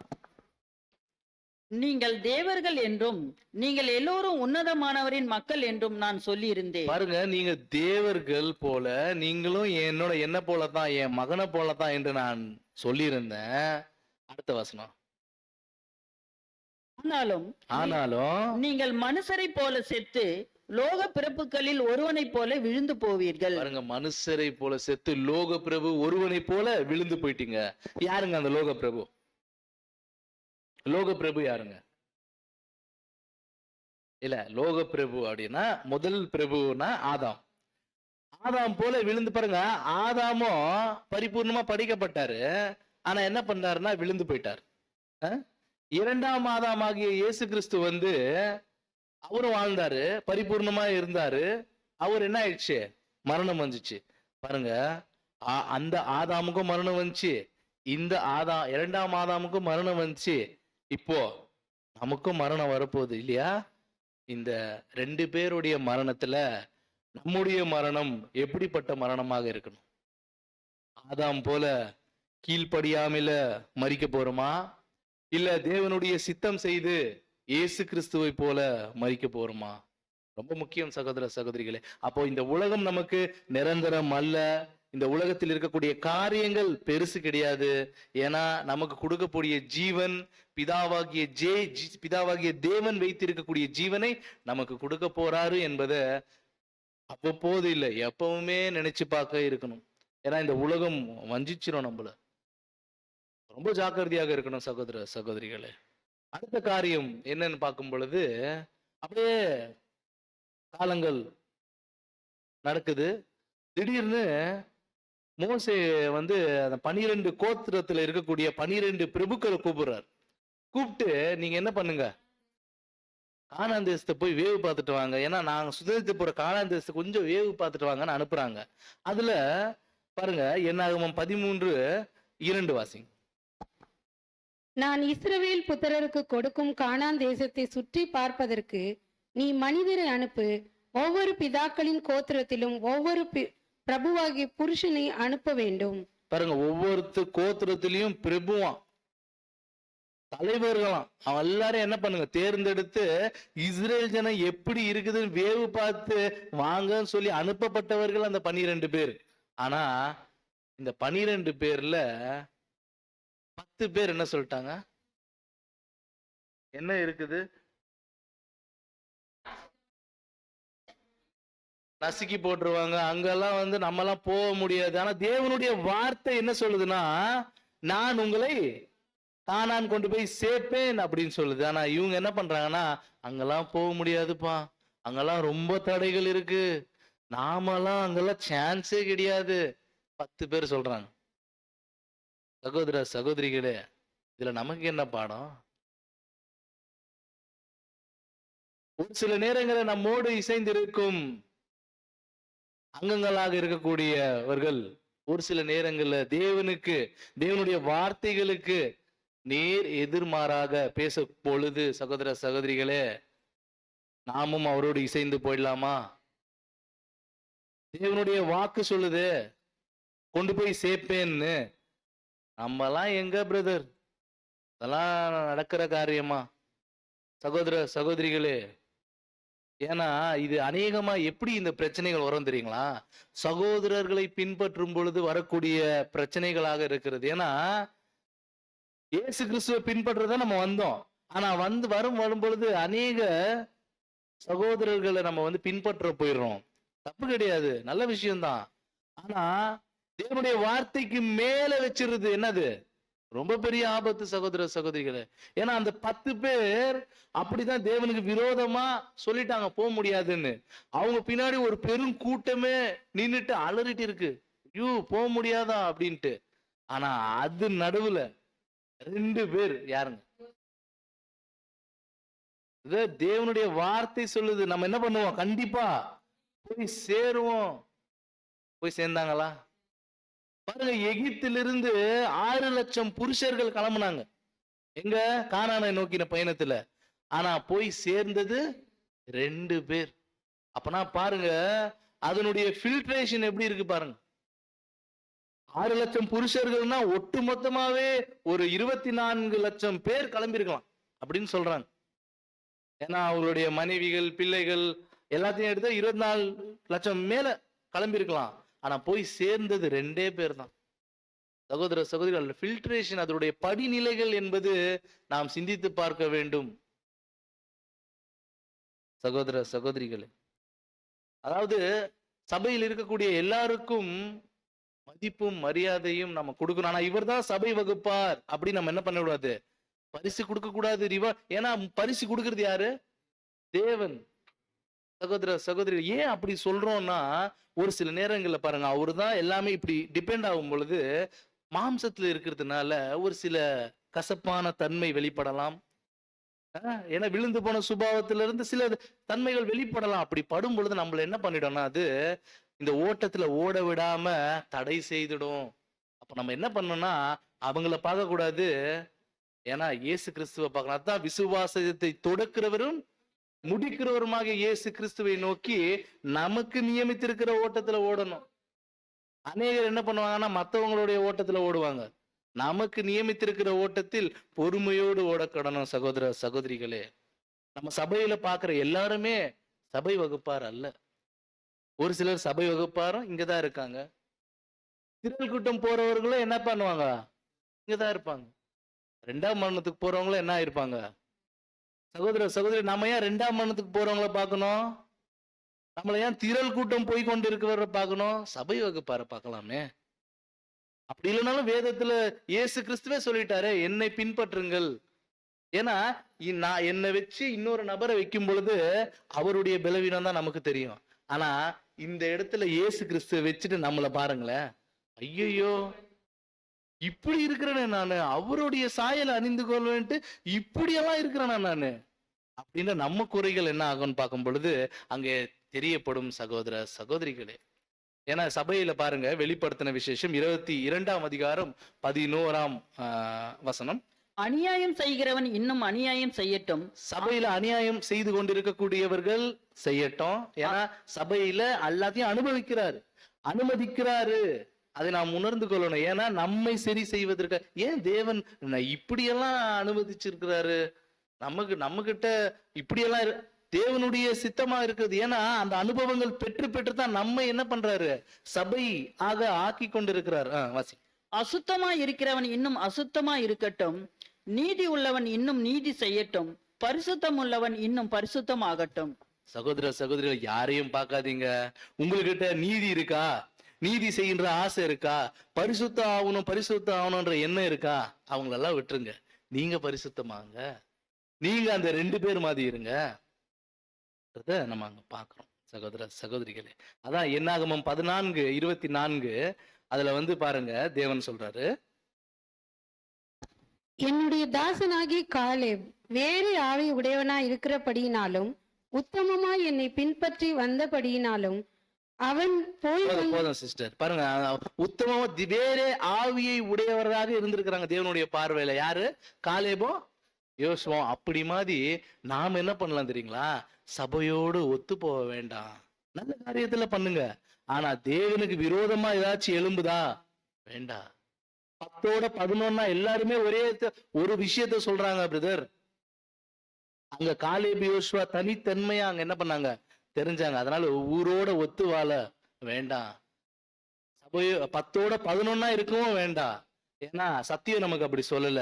சத்தியத்தின்படி இருக்கும் பொழுது அதுக்கு முக்கியத்துவம் கொடுத்து என்ன பண்ணாங்கன்னா நம்மளுடைய வாழ்க்கையை என்ன பண்ணோம்னா நகர்த்தி கொண்டு போகணும். ஏன்னா ஒவ்வொரு காலத்திலயும் தேவனுக்கு ஏற்ற மனிதர்கள் இருந்திருக்காங்க சகோதர சகோதரிகளே. அதான் நம்ம பார்க்கும் பொழுது மோசே சொல்றாரு பாருங்க, யாத்ராகமம் 3:15 வாசிக்கலாம். மேலும் தேவன் மோசையை நோக்கி, ஆபிரகாமின் தேவனும் ஈசாக்கின் தேவனும் யாக்கோப்பின் தேவனுமாய் இருக்கிற உங்கள் பிதாக்களுடைய தேவனாகிய கர்த்தர் என்னை உங்களிடத்துக்கு அனுப்பினார் என்று நீ இஸ்ரவேல் புத்திரருக்கு சொல்வாயாக. என்றைக்கும் இதுவே என் நாமம், தலைமுறை தோறும் இதுவே என் பேர் பிரஸ்தாபம். மோசே தேவன் என்ன பண்றாருன்னு பார்க்கும் பொழுது தன்னை வெளிப்படுத்துறாரு அந்த ஒரு மலையில. எப்படி வெளிப்படுத்துறாரு? ஆபிரகாமின் தேவன், ஈசாக்கின் தேவன், யாக்கோபின் தேவன். நான் என்ன சொல்றேன்னா, தேவன் எவ்வளவு பெரிய தேவன், அந்த சராசரங்களை படைத்திருக்கிறவரு. அவருக்கு ஒரு தொடக்கமே கிடையாது. I am that I am, அவ்வளவுதான். அவரை நம்ம அவரை முழுமையாக அறிந்து கொள்ள நமக்கும் ஞானம் கிடையாது இல்லைங்களா? அப்படிப்பட்ட தேவன் என்ன சொல்றாருன்னா, ஆபிரகாம் யாரு? தேவனுடைய பார்வையில சாதாரண மனுஷன், ஈசாக்கு சாதாரண மனுஷன், யாக்கோபு சாதாரண மனுஷன். இவங்களுடைய பேரை சொல்லி தன்னை அறிமுகப்படுத்துறாரு. ஏன் இப்படி சொல்லியிருப்பாரு? அவங்களுடைய வாழ்க்கை முறையை பாக்குறாரு, தேவனுக்கு ரொம்ப பிடிச்சு போயிடுது. அவங்களுடைய பேரை சொல்லி தன்னை அறிமுகப்படுத்தல. தேவன் என்ன பண்ணலன்னா வெக்கப்படல. அதுக்கப்புறம் தலைமுறை தோறும் இதுவே என் பேர் புரஸ்தாபம் அப்படின்னு சொல்லக்கூடிய அளவுக்கு அவர்களுடைய வாழ்க்கை அங்க இருந்துச்சு.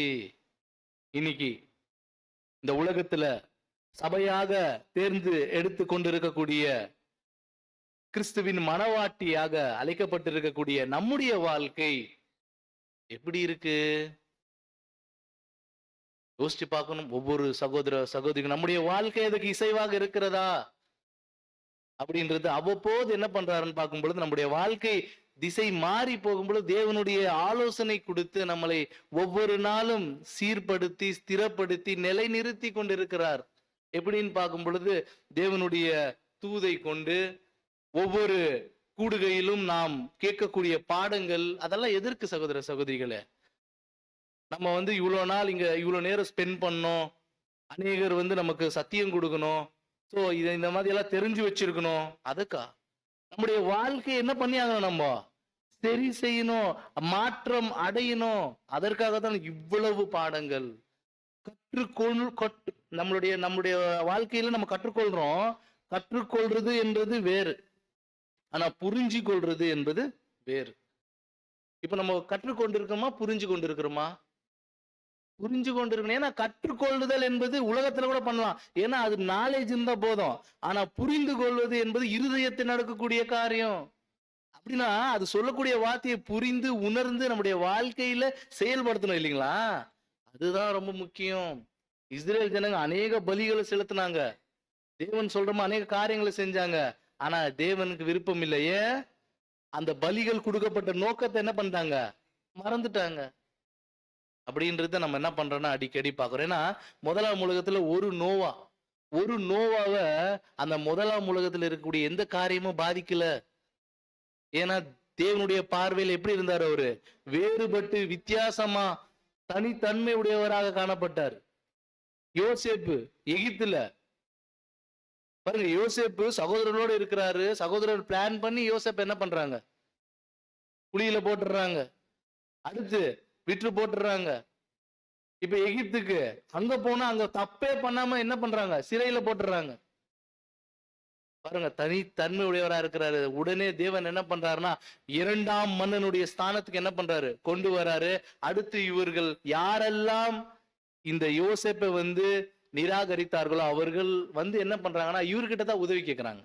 அந்த அளவுக்கு தேவன் அந்த ஸ்தானத்தை என்ன பண்றாருன்னா கொடுத்தாரு. சகோதர சகோதரிகளே, அந்த டேனியலுடைய நண்பர்களை கூட நம்ம கவனிக்கும் பொழுது அந்த பொற்சிலையை வணங்க இல்லைன்னா நான் என்ன பண்ணிடுவேன், அக்னியில போட்டுருவேன்.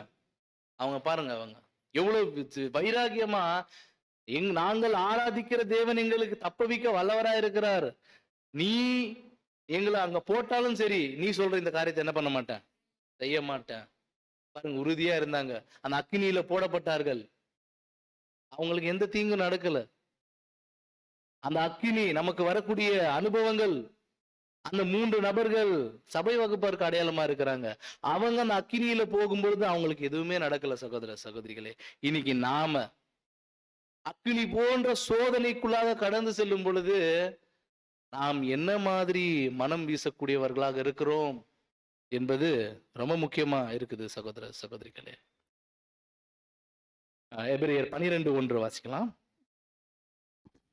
ஆகையால் மேகம் போன்ற இத்தனை திரளான சாட்சிகள் நம்மை சூழ்ந்து கொண்டிருக்க, பாரமான யாவற்றையும் நம்மை சுற்றி நெருங்கி நிற்கிற பாவத்தையும் தள்ளிவிட்டு, விசுவாசத்தை துவக்குகிறவரும் முடிக்கிறவருமாய் இருக்கிற இயேசுவை நோக்கி நமக்கு நியமித்திருக்கிற ஓட்டத்தில் பொறுமையோட ஓட கடவோம். பாருங்க, இங்கதான் இத்தனை திரளான சாட்சிகள் நம்மை சூழ்ந்து கொண்டு இருக்குது. நம்முடைய பாவம் எங்க தெரியுமா இருக்குது, பாவம் தூரம் ஒண்ணும் இல்ல, எங்க இருக்குதான், சுற்றி நெருக்கி நிற்குதான் நம் பாவங்கள். எப்ப வேணா என்ன ஆகும், நம்ம அதுக்கு இடம் கொடுத்தா அது வந்துடும்.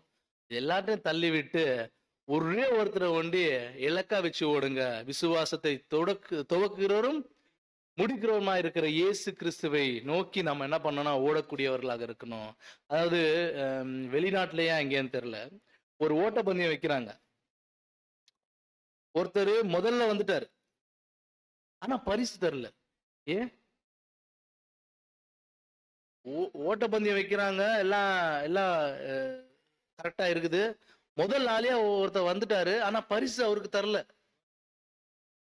பாருங்க, ஏன்னா அந்த ஓட்ட பந்தயத்திற்காக ஒரு நியமங்கள் இருக்குது, ரூல்ஸ் அண்ட் ரெகுலேஷன் இருக்குது.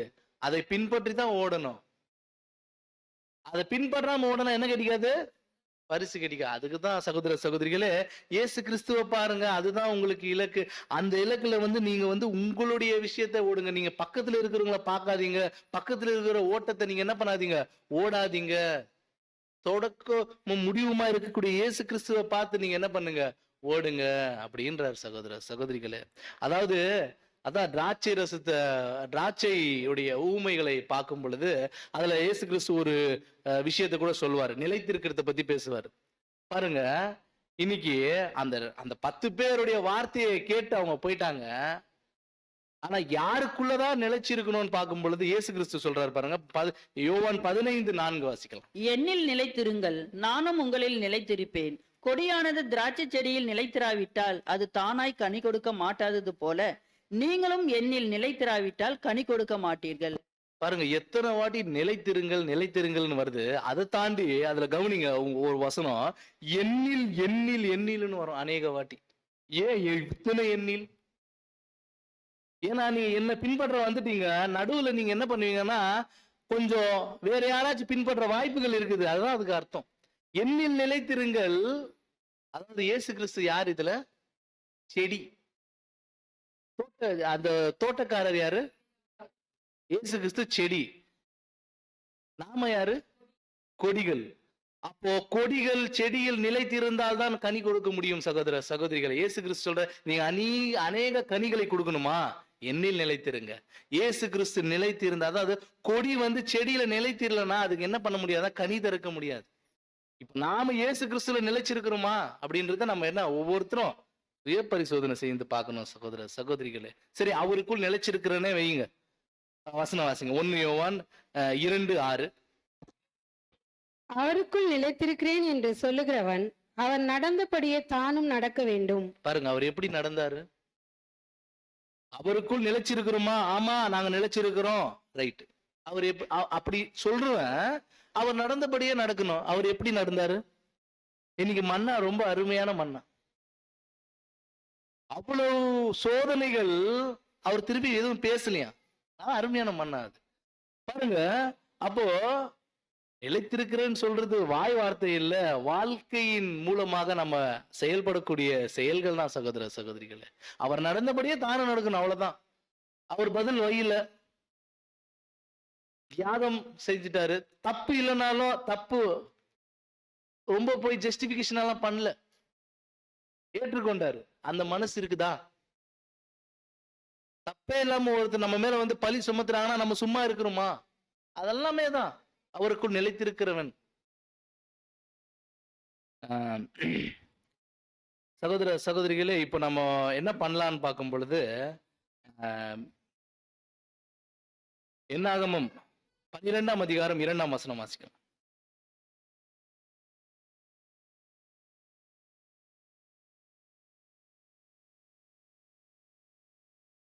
கர்த்தர் மோசையை கொண்டு மாத்திரம் பேசினாரோ, எங்களை கொண்டும் அவர் பேசினதில்லையோ என்றார்கள். பாருங்க, இந்த சம்பவத்துல அப்படியே நடக்குது சில காரியங்கள். திடீர்னு மிரியாம் வந்து என்ன பண்றாங்க பார்க்கும் பொழுது, மோசே மூலமாகத்தான் பேசுவாரா, ஏன் நாங்க எங்கள்கிட்ட பேச மாட்டாரா? பாருங்க, அப்படியே மிரியாம் வந்து இப்போ உள்ள என்டர் ஆகுறாங்க. என்ன வந்துருச்சு மிரியாமுக்கு? அது வந்துருச்சு. ஆனா இது சொல்வதற்கான காரணம் என்ன? வராம ஏன் அவர் தான் வந்து பேசணுமா, அவர்கிட்ட தான் எல்லாமே முறையிடணுமா, ஏன் நாங்க பண்ண மாட்டோமா?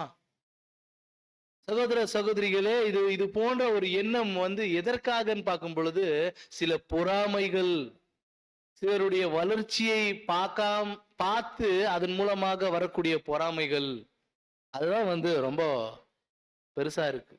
ஏன்னா இவங்க வந்து பரிசுக்காக ஓட மாட்டாங்க, அந்த ஓடுவதற்கான அந்த திறன் கூட இவர்களுக்கிடம் இருக்காது, இந்த பொறாமை உள்ளவர்களிடம். ஆனா போகக்கூடியவர்கள் கூட விட மாட்டாங்க.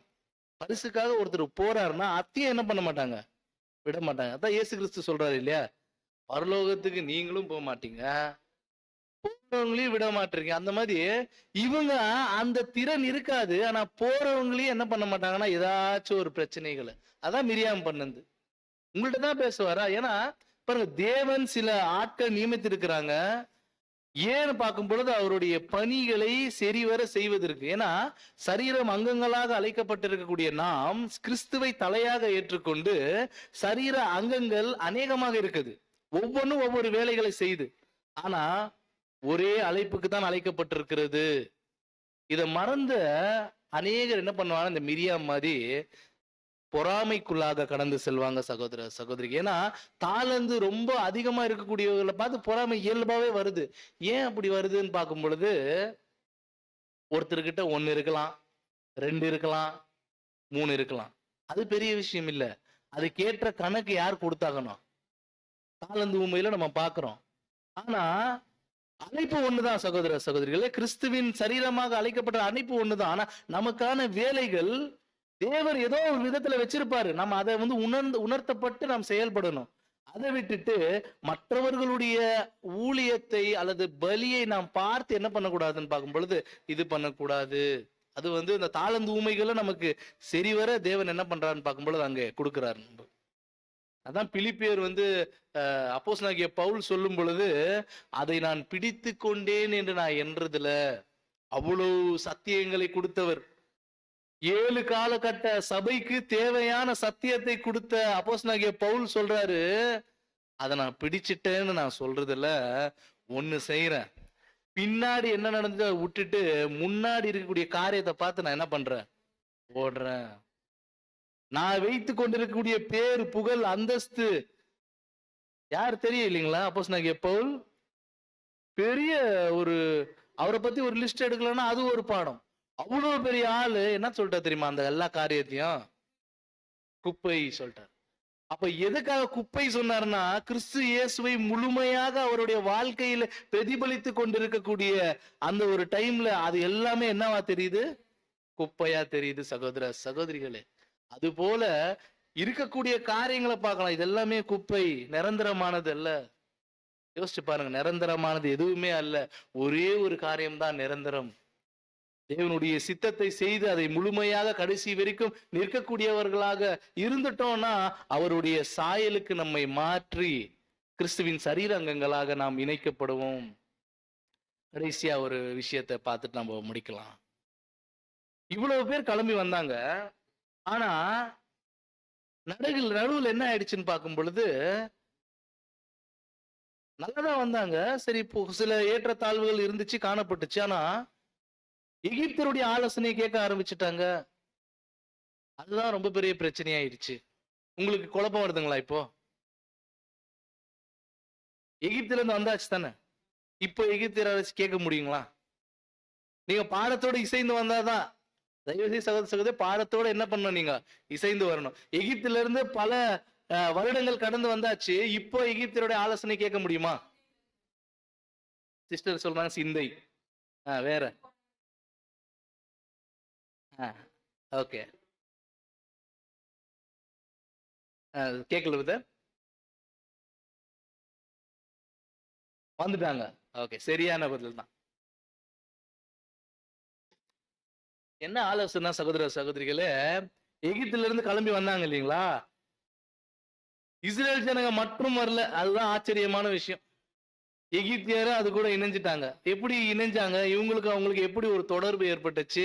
எப்படி ஒரு உறவு ஏற்பட்டுச்சு? பெண் கூட. ஏன்னா எத்தனை வருஷம் இருந்துட்டாங்கன்னு பார்க்கும் பொழுது 400 வருஷத்துக்கு மேல இருந்துட்டாங்க. இப்போ தேவன் கூப்பிடுறாருன்னு சொல்லும் பொழுது இஸ்ரேல் எல்லாம் கிளம்பிட்டாங்க. அவங்க கூட அவ்வளவு வருஷம் இருந்தாங்க இல்லைங்களா? சும்மா இருந்திருப்பாங்களா இஸ்ரேல் ஜனங்க? பெண் கொடுத்துட்டு பெண் எடுத்துட்டார். இப்ப மோசே வந்து கூப்பிட்ட உடனே, இப்ப நான் இஸ்ரேலா இருந்திருக்கிறேன்னு நினைச்சுக்கோங்களேன், என்னுடைய மனைவி எகிப்தியலா இருக்கிறாங்கன்னு நினைக்கிறாங்க. இப்போ மோசே வந்து கூப்பிடுறாங்க, இப்ப நான் ஒண்டியா கிளம்பிருப்பேன். ஆமா, மோசே வந்து கூப்பிடுறாரு, இனிமே இங்க என்ன உனக்கு வேலை, நடு கிளம்பு அப்படி என்ன ஆயிடுச்சு? கிளம்பிடுச்சு. அடுத்து பிள்ளை குட்டிங்க எல்லாமே என்ன ஆயிடுச்சு? அவரு கூட வந்தாச்சு. வசனம் பாருங்க, யாத்திராகமம் 12ஆம் அதிகாரம் 38.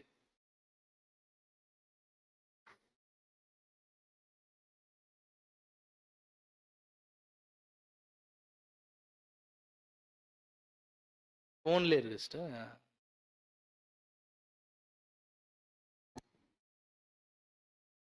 அவர்களோடு கூட பல ஜாதியான ஜனங்கள் அநேகர் போனதும் அன்றி மிகுதியான ஆடு மாடுகள் முதலான மிருக ஜீவன்களும் போயிற்று. பாருங்க, அநேகர் என்ன பண்ணிருக்காங்கன்னா, பல ஜாதியான அந்நிய ஜனங்கள் என்ன பண்ணிருக்காங்கன்னா இவர் கூட கலந்து வந்திருக்கிறாங்க. 1 நாளாகமம் 4:18.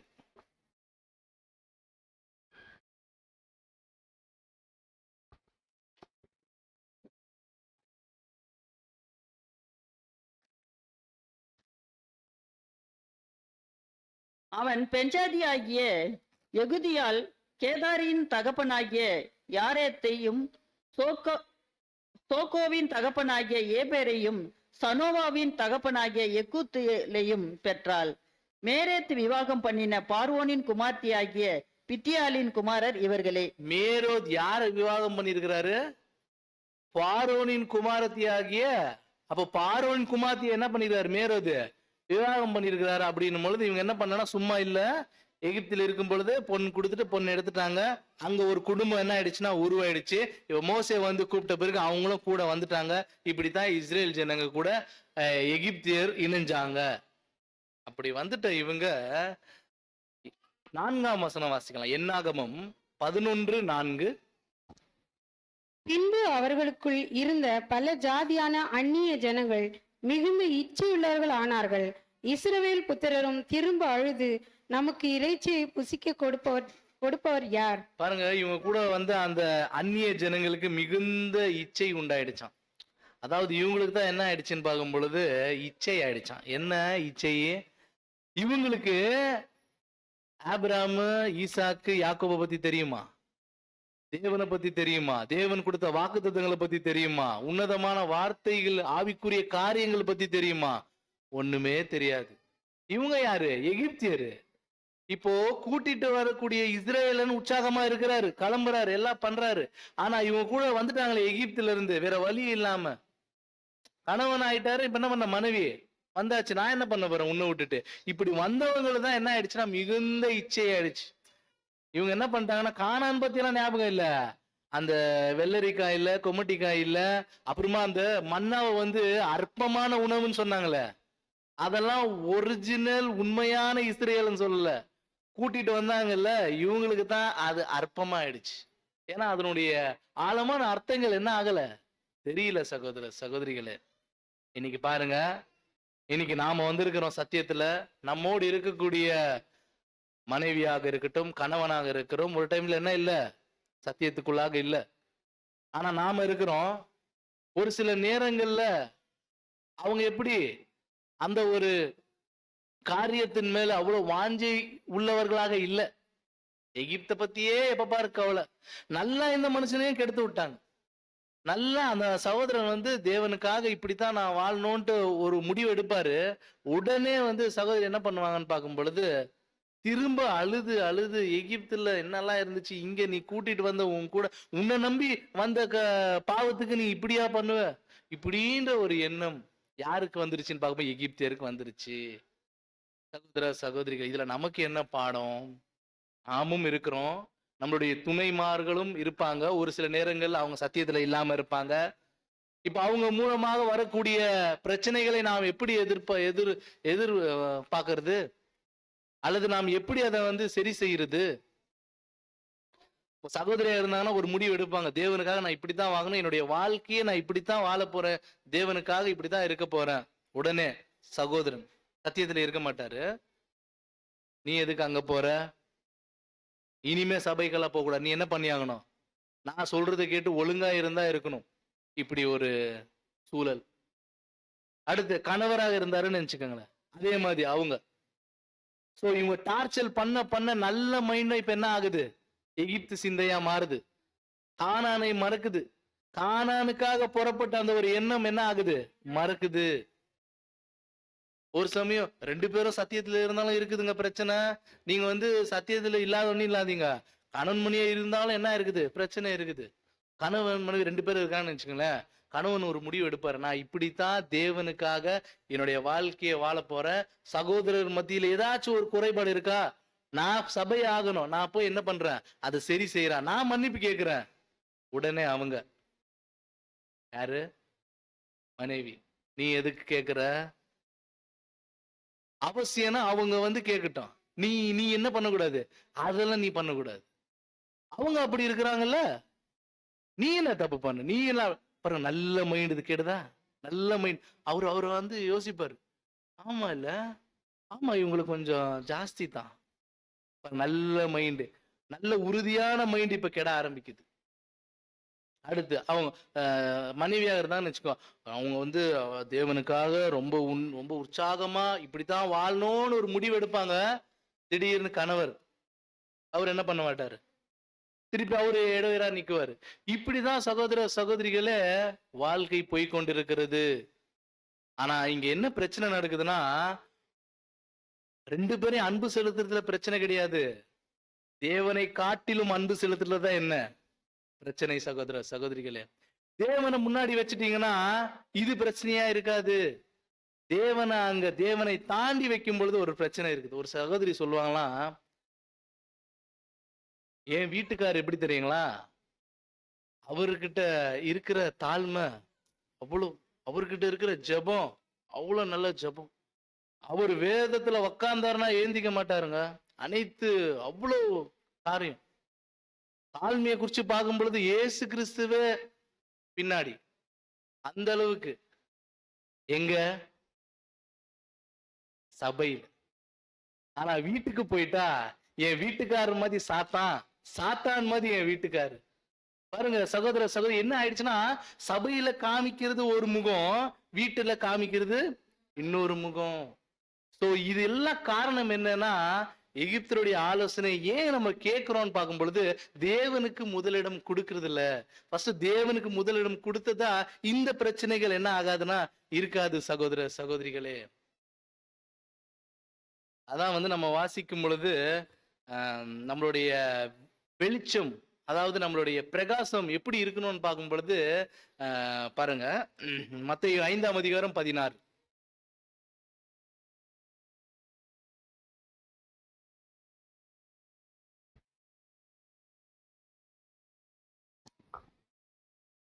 நீங்கள் உலகத்திற்கு வெளிச்சமா இருக்கிறீர்கள். மலையின் மேல் இருக்கிற பட்டணம் மறைந்திருக்க மாட்டாது.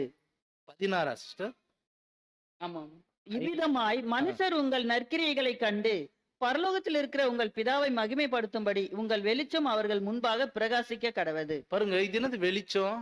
அதாவது நம்முடைய வாழ்க்கை முறை மற்றவர்களுக்கு பிரகாசிக்கணும் அப்படின்னா அது என்ன பண்ணணும்னு பார்க்கும் பொழுது அது மனுஷர் முன்பாக பிரகாசிக்க கூடியதா இருக்கணும். நம்முடைய வாழ்க்கை முறை, அதுதான் நற்கிரியைகள்.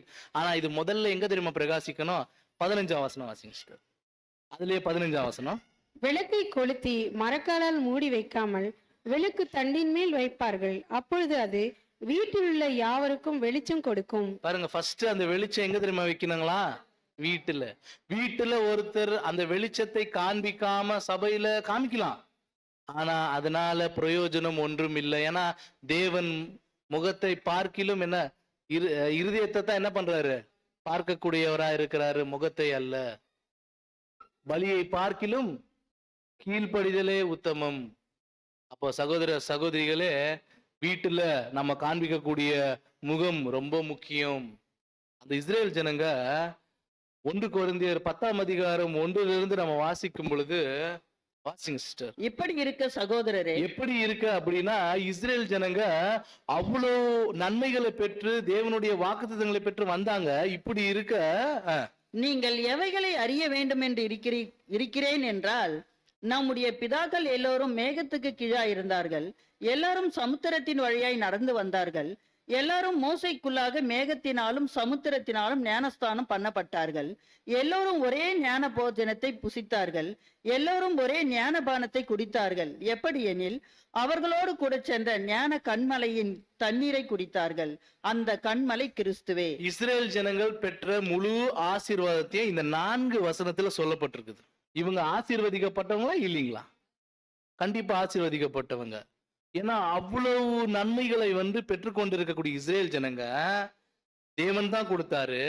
ஆனா அதே தேவன் என்ன தெரியுமா சொல்லிட்டாரு? 5ஆம் வசனத்துல வாசிங்க. அப்படி இருந்தும் எப்படி இருந்தும் அப்படின்னா, இப்ப மேல சொல்லப்பட்டிருக்கிற 4 வசனத்தின்படி அவங்களுடைய வாழ்க்கை முறையை நான் அமைச்சிட்டேன். அப்படியாக இருந்தும் அவர்களில் அதிகமான பேர்களிடத்தில் தேவன் பிரியமா இருந்ததில்லை. அதிகமான பேரிடத்தில் தேவன் பிரியமா இருக்குல்ல. ஏன் அப்படின்னா இருதய சிந்தையை தேவன் என்ன பண்றாருன்னா பார்க்கக்கூடியவரா இருக்கிறார். சகோதர சகோதரிகளே, அவ்வளவு ஆசீர்வாதங்களை பெற்றுக்கொண்டிருக்கிறாங்க, ஆனா நோக்கத்தை அறியல. பாவங்களுக்காக மிருகங்களை பலி செலுத்தணும்ன்ற ஒரு எண்ணம் இருந்துச்சு. 1 வருஷ காலம் பாவங்கள் மன்னிக்கப்படும்.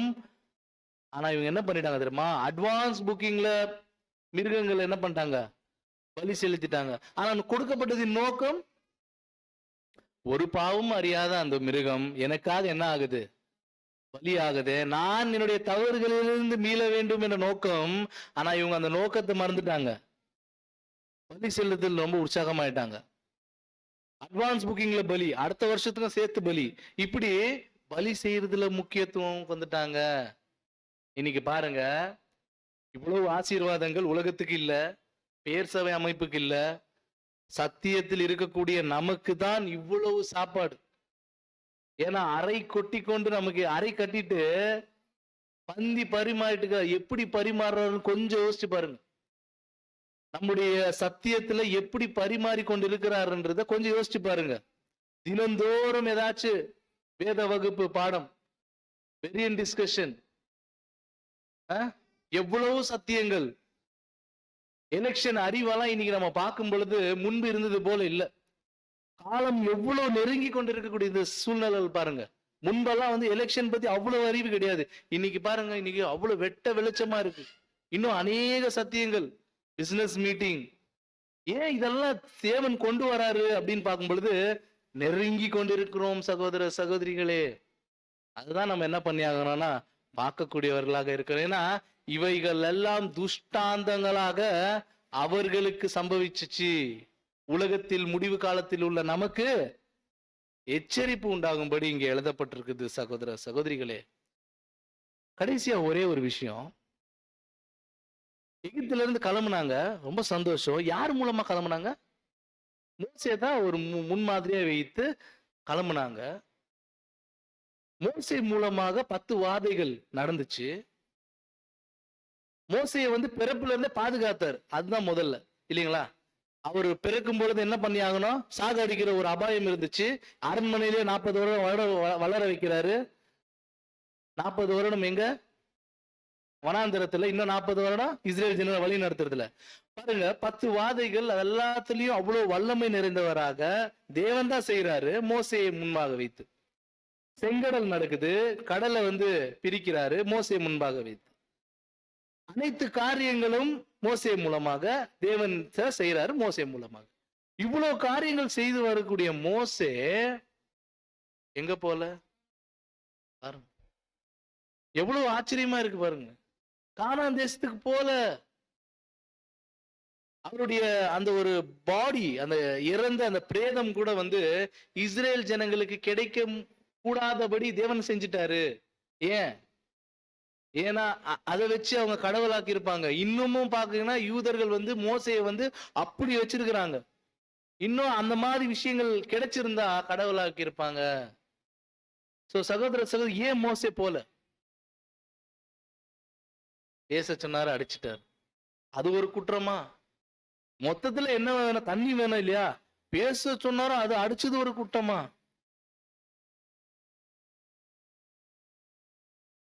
37ஆம் அதிகாரம் 12ஆம் வசனம், டியூட்ரானமி.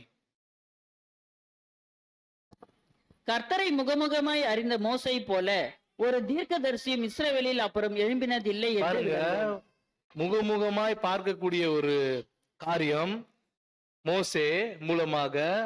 அவ்வளவு சாந்தம் உள்ளவரா, அவரை காட்டிலும் யாருமே இல்ல. அவ்வளவு சாந்தம், பூமியில சாந்தம் உள்ளவர். இப்படி இருந்த மோசே தான் அதுதான் தேர்ந்தெடுக்கிறாரு. வனாந்தரத்துல ஏன் அனுப்பிச்சாரு 40 வருஷம்? பொறுமையை கத்துக்கிறதுக்கு. ஏன்னா இஸ்ரேல் ஜனங்களை வழி நடத்தணும். பாருங்க, மீரியான் தேசத்துக்கு ஏன் போனாருன்னா ஒருத்தரை கொலை பண்ணிடுறாரு. ஏன் கொலை பண்ணிட்டாரு? எபிரேயரை ஒருத்தன் அடிக்கும் பொழுது என்ன பண்றாரு? அடிச்சு கொன்னுறாரு. இப்ப பாருங்க, ஒரு கோவத்தை கட்டுப்படுத்த முடியல. யாரால? மோசையால. கிட்டத்தட்ட 24 லட்சத்துக்கு மேற்பட்டவர்கள் வழி நடத்தணும். எங்க? வனாந்தரத்துல. ஒவ்வொருத்தரும் எப்படி பண்ணின்னு இருக்கிறாங்கன்னு பார்க்கும் பொழுது படுத்துறாங்க. அது இல்ல இது இல்ல, வணங்கா களத்துள்ளவர்கள் பார்த்தோம் நம்ம இவ்வளவு நேரம் என்னென்ன பண்ணாங்கன்ட்டு. இவங்க எல்லாரையும் ஹேண்டில் பண்ணணும். எப்படி பண்ணிருப்பாரு? ஒரு நாளைக்கு எனக்கு தெரிஞ்ச குறைஞ்சபட்சம் 20 பேரை சாகடிச்சிருப்பாரு. ஒருத்தரை சாகடிச்சாரு, ஏதோ ஒருத்தனை அடிச்சதுனால. இஸ்ரேல் ஜனங்க பண்ற டார்ச்சர்ல ஒரு நாளைக்கு 20-30 பேரை சாகடிச்சிருப்பாரு. தேவன் என்ன பண்றாருன்னா வனாந்திரத்துக்கு கொண்டு போறாரு. 40 வருஷம் பொறுமையை கத்துக்க. ஆடு மாடு மெய். பாருங்க, ஆடு மாடு சாதாரண நினைச்சுக்கிறோம். ஆடு மாடுகிட்ட இருந்து ஒரு பொறுமையை கற்றுக்கொள்ளக்கூடிய இது மனசு யாருகிட்ட வந்துச்சு? மோசேக்கு வந்துச்சு. ஆடு மாடு கிட்ட பொறுமை கற்றுக்க முடியுது. அது மேய்க்கிறது சாதாரண விஷயம் இல்லை, ரொம்ப பொறுமை வேணும் அதுக்கு. பாருங்க, இப்படி எல்லாம் அனுபவங்கள் பெற்றுதான் அவ்வளவு பேரை வழி நடத்துறாரு. எங்க? கானான் தேசம். இப்படிப்பட்ட மோசே போல கானானுக்கு. என்னாகமம் 20ஆம் அதிகாரம் 8ஆம் வசனம் வாசிக்கலாம்.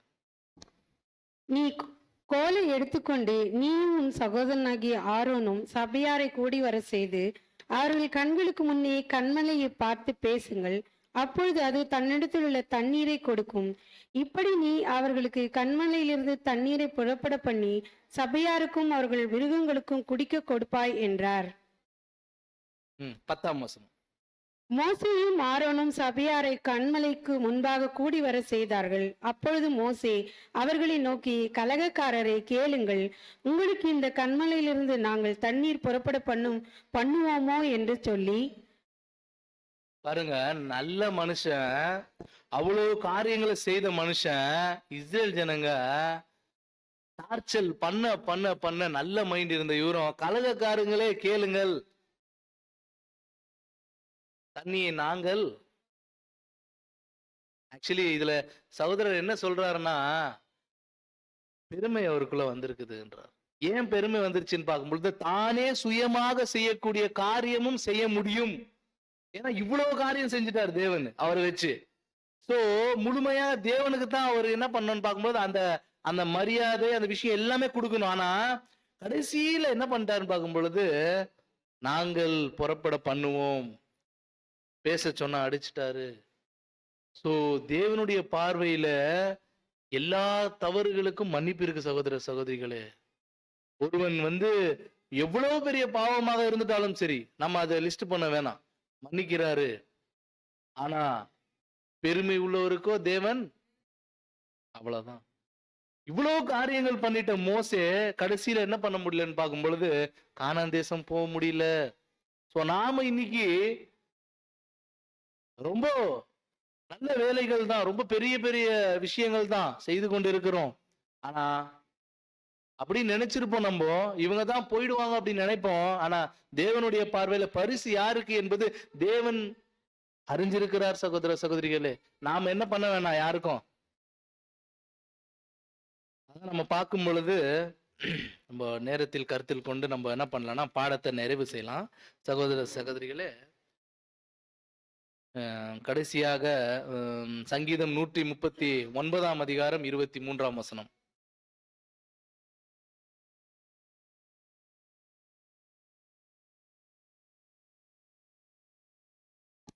இருபதுங்களா பிரதர்?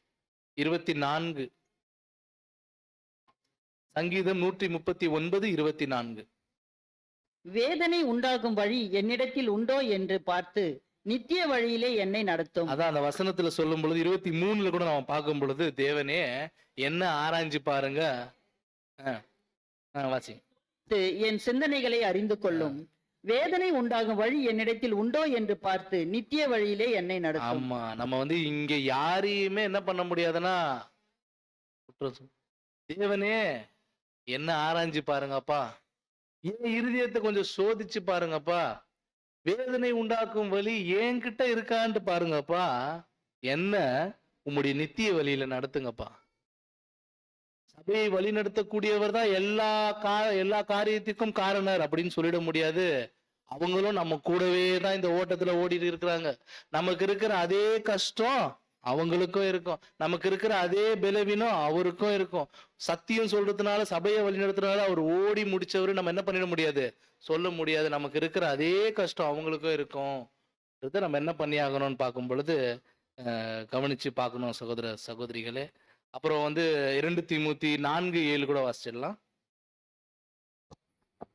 நல்ல போராட்டத்தை போராடினேன், ஓட்டத்தை முடித்தேன், விசுவாசத்தை காத்து கொண்டேன். அப்போஸ்தலனாகிய பவுல் ஆரம்பத்துல என்ன சொல்றாருன்னா, நன்மை செய்ய வேண்டிய விருப்பம் என்கிட்ட இருக்கு, ஆனா நன்மை செய்யறது இல்ல அப்படின்றாரு ஆரம்பத்துல. நடுப்பாதியில என்ன சொல்றாருன்னா, அவருடைய வாழ்க்கையில பின்னானவைகளை மறந்துடுறேன், முன்னானவைகளை நோக்கி நான் போறேன்றார், தொடர்றேன்றார், ஆரம்பிக்கலன்றார், தொடர்றேன்றார். கடைசியில் என்ன சொல்லிட்டார் தெரியுங்களா, ஓட்டத்தை முடிச்சுட்டேன், ஜீவ கிரீடம் எனக்காக வைக்கப்பட்டிருக்கிறது பாக்குறாரு. ஓட்டத்தை முடிக்கும் தருவாயில அவர் பாக்குறாரு, அவருக்காக ஜீவ கிரீடம் ரெடியா இருக்கிறத பாக்குறாரு, அதை உணர்றாரு. அப்படிப்பட்ட ஒரு சாக்ரிஃபைஸ்ல லைஃப் என்ன பண்ணிருக்காருன்னா லீட் பண்ணிருக்கிறாரு சகோதர சகோதரிகளே. எல்லாவற்றையும் பெருசா இருக்கக்கூடிய எல்லா காரியமும் குப்பையாக எண்ணிட்டு கிறிஸ்துவ தினம்தோறும் சரீரத்தில சுமந்து திரிகிறவர்களாக அவர் என்ன பண்ணாருன்னா காணப்பட்டார் சகோதர சகோதரிகளே. அப்படிப்பட்ட ஒரு வாழ்க்கை முறையை என்ன பண்ணிருக்கிறாருன்னா வாழ்ந்திருக்கிறார். 8ஆம் வசனம் வாசிங்க சிஸ்டர். 2 தீமோத்தி 4:8. இது முதல் நீதியின் கிரீடம் எனக்காக வைக்கப்பட்டிருக்கிறது, நீதியுள்ள நியாயாதிபதியாகிய கர்த்தர் அந்நாளிலே அதை எனக்கு தந்தருள்வார், எனக்கு மாத்திரம் அல்ல, அவர் பிரசன்னமாகுதலை விரும்பும் யாவருக்கும் அதை தந்தருள்வார். பாருங்க, அவருக்கு மட்டுமல்ல, அதே போல் அந்த ஓட்டத்தை தொடர்ந்து மாதிரியை பின்பற்றி வரக்கூடிய அனைவருக்கும் கொடுக்கப்படும் என்பதை வாக்குறுதியை அப்போஸ்தலனாகிய பவுல் என்ன பண்ணிருக்காருன்னா அங்க சொல்லியிருக்கிறாரு. சகோதர சகோதரிகளே, இப்ப நாம இவ்வளவு நேரம் பார்த்த காரியம் என்ன? சகோதர சகோதரிகளே, நம்முடைய வாழ்க்கையில இந்த ஒரு காரியங்கள் என்ன பண்ணோம்னா அவ்வப்போது நாம் தவறி விழும் பொழுது யோசிச்சு பார்க்கணும். நம்முடைய அழைப்பு, நம்ம பார்த்த பாடத்தை பத்தி நான் சொல்றேன். அவங்க அந்த அழைப்பை மறந்துட்டாங்க. இப்ப நாம அந்த அழைப்பை மறக்கிறோமா? மறக்க கூடாது. மிகப்பெரிய ஒரு அழைப்பு அது. அந்த அழைப்பினுடைய ஆழத்தை நம்ம பார்த்தோம் ஆரம்பத்துல. அடுத்து அவங்களுடைய பார்வையை மாத்துட்டாங்க. தேவனுடைய வார்த்தைகள் மீது வைக்கணும், ஆனா அந்த 10 பேர் சொல்ற வார்த்தைகளை கேட்டாங்க இல்லைங்களா? அது போல நாம் என்ன பண்ணக்கூடாதுன்னா சத்தியத்துக்கு விரோதமாக, சத்தியத்துக்கு விருத்தமாக எழும்பக்கூடிய காரியங்கள் என்ன பண்ணியாகணும்? ஒத்து போவாதீங்க. ஊரோட ஒத்து வேண்டாம், 10ஓட 11 இருக்க வேண்டாம். சத்தியத்தின்படி, சத்தியத்துக்கு இசைவா இருந்தா ஏற்றுக்கொள்ளுங்கள். அடுத்து நம்ம பார்த்தோம், அநேக அந்த ஒரு இஸ்ரேலுடைய ஆலோசனைகள் என்ன பண்ணிட்டாங்க? எகிப்தருடைய ஆலோசனை கேட்டாங்க. அது நம்ம பார்த்தோம், எப்படி அவங்களுக்கு இவங்களுக்கும் ஒரு பிணைப்பு உண்டாச்சுன்றது. அது போல இந்த காலகட்டத்தில் நமக்கு இருந்தா தேவனை முன்னாடி வச்சிருங்க, மற்றது எல்லாமே அது கீழே தான், எதுவா இருந்துட்டாலும் சரி. அப்படி இருக்கும் பொழுது அது மிகப்பெரிய ஒரு தாக்குதலா நமக்கு இருக்காது. அதுக்காக நீங்க என்ன பண்ணாதீங்கன்னு பார்க்கும்போது உன் ஆவியும் என் ஆவியும் வேற இருக்குது, நீ இனிமே என் கூட இருக்கக்கூடாதுன்னு என்ன பண்ணக்கூடாது, செய்யக்கூடாது. ஏன்னா அவங்களுடைய ஆவியை புரிஞ்சுக்கங்க. தேவன் சில வார்த்தைகள் ஏன் உணர்த்துறாருன்னா விட்டு வர்றதுக்கு இல்ல, அவங்களுடைய ஆவியை புரிஞ்சுக்கிட்டு நீங்க என்ன பண்ணுங்க, தேவனை முன்னாடி வச்சிருங்க. தேவன் மற்ற காரியங்கள் எல்லாத்தையும் என்ன பண்ணுவாரு, செய்வாருன்றத பார்க்கணும். அடுத்து மிரியாமுடைய பொறாமையை குறித்து நம்ம பார்த்தோம். பொறாமை எழும்புதா, ஜாக்கிரதையா இருக்கணும். ஏன்னா எல்லா தவறையும் மன்னிக்கக்கூடிய தேவன் பொறாமையை ஒண்டி மன்னிக்கிறது. அதாவது பொறாமைனா பெருமையுடைய சாயல் தான் அது. அதை மன்னிக்கிறது இல்ல, எதிர்த்து நிக்கிறார். அடுத்து நம்ம பார்க்கிறோம், என்ன பார்த்தோம்? நம்ம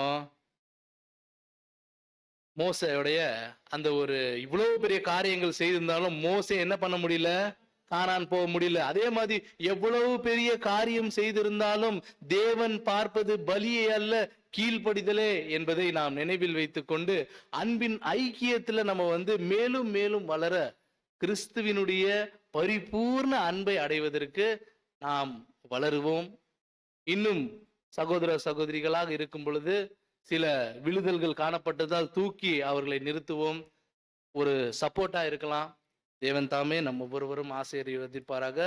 பொறுமையோடு கேட்ட உங்கள் அனைவரையும் தேவன் ஆசீர்வதிப்பாராக. ஆமென்.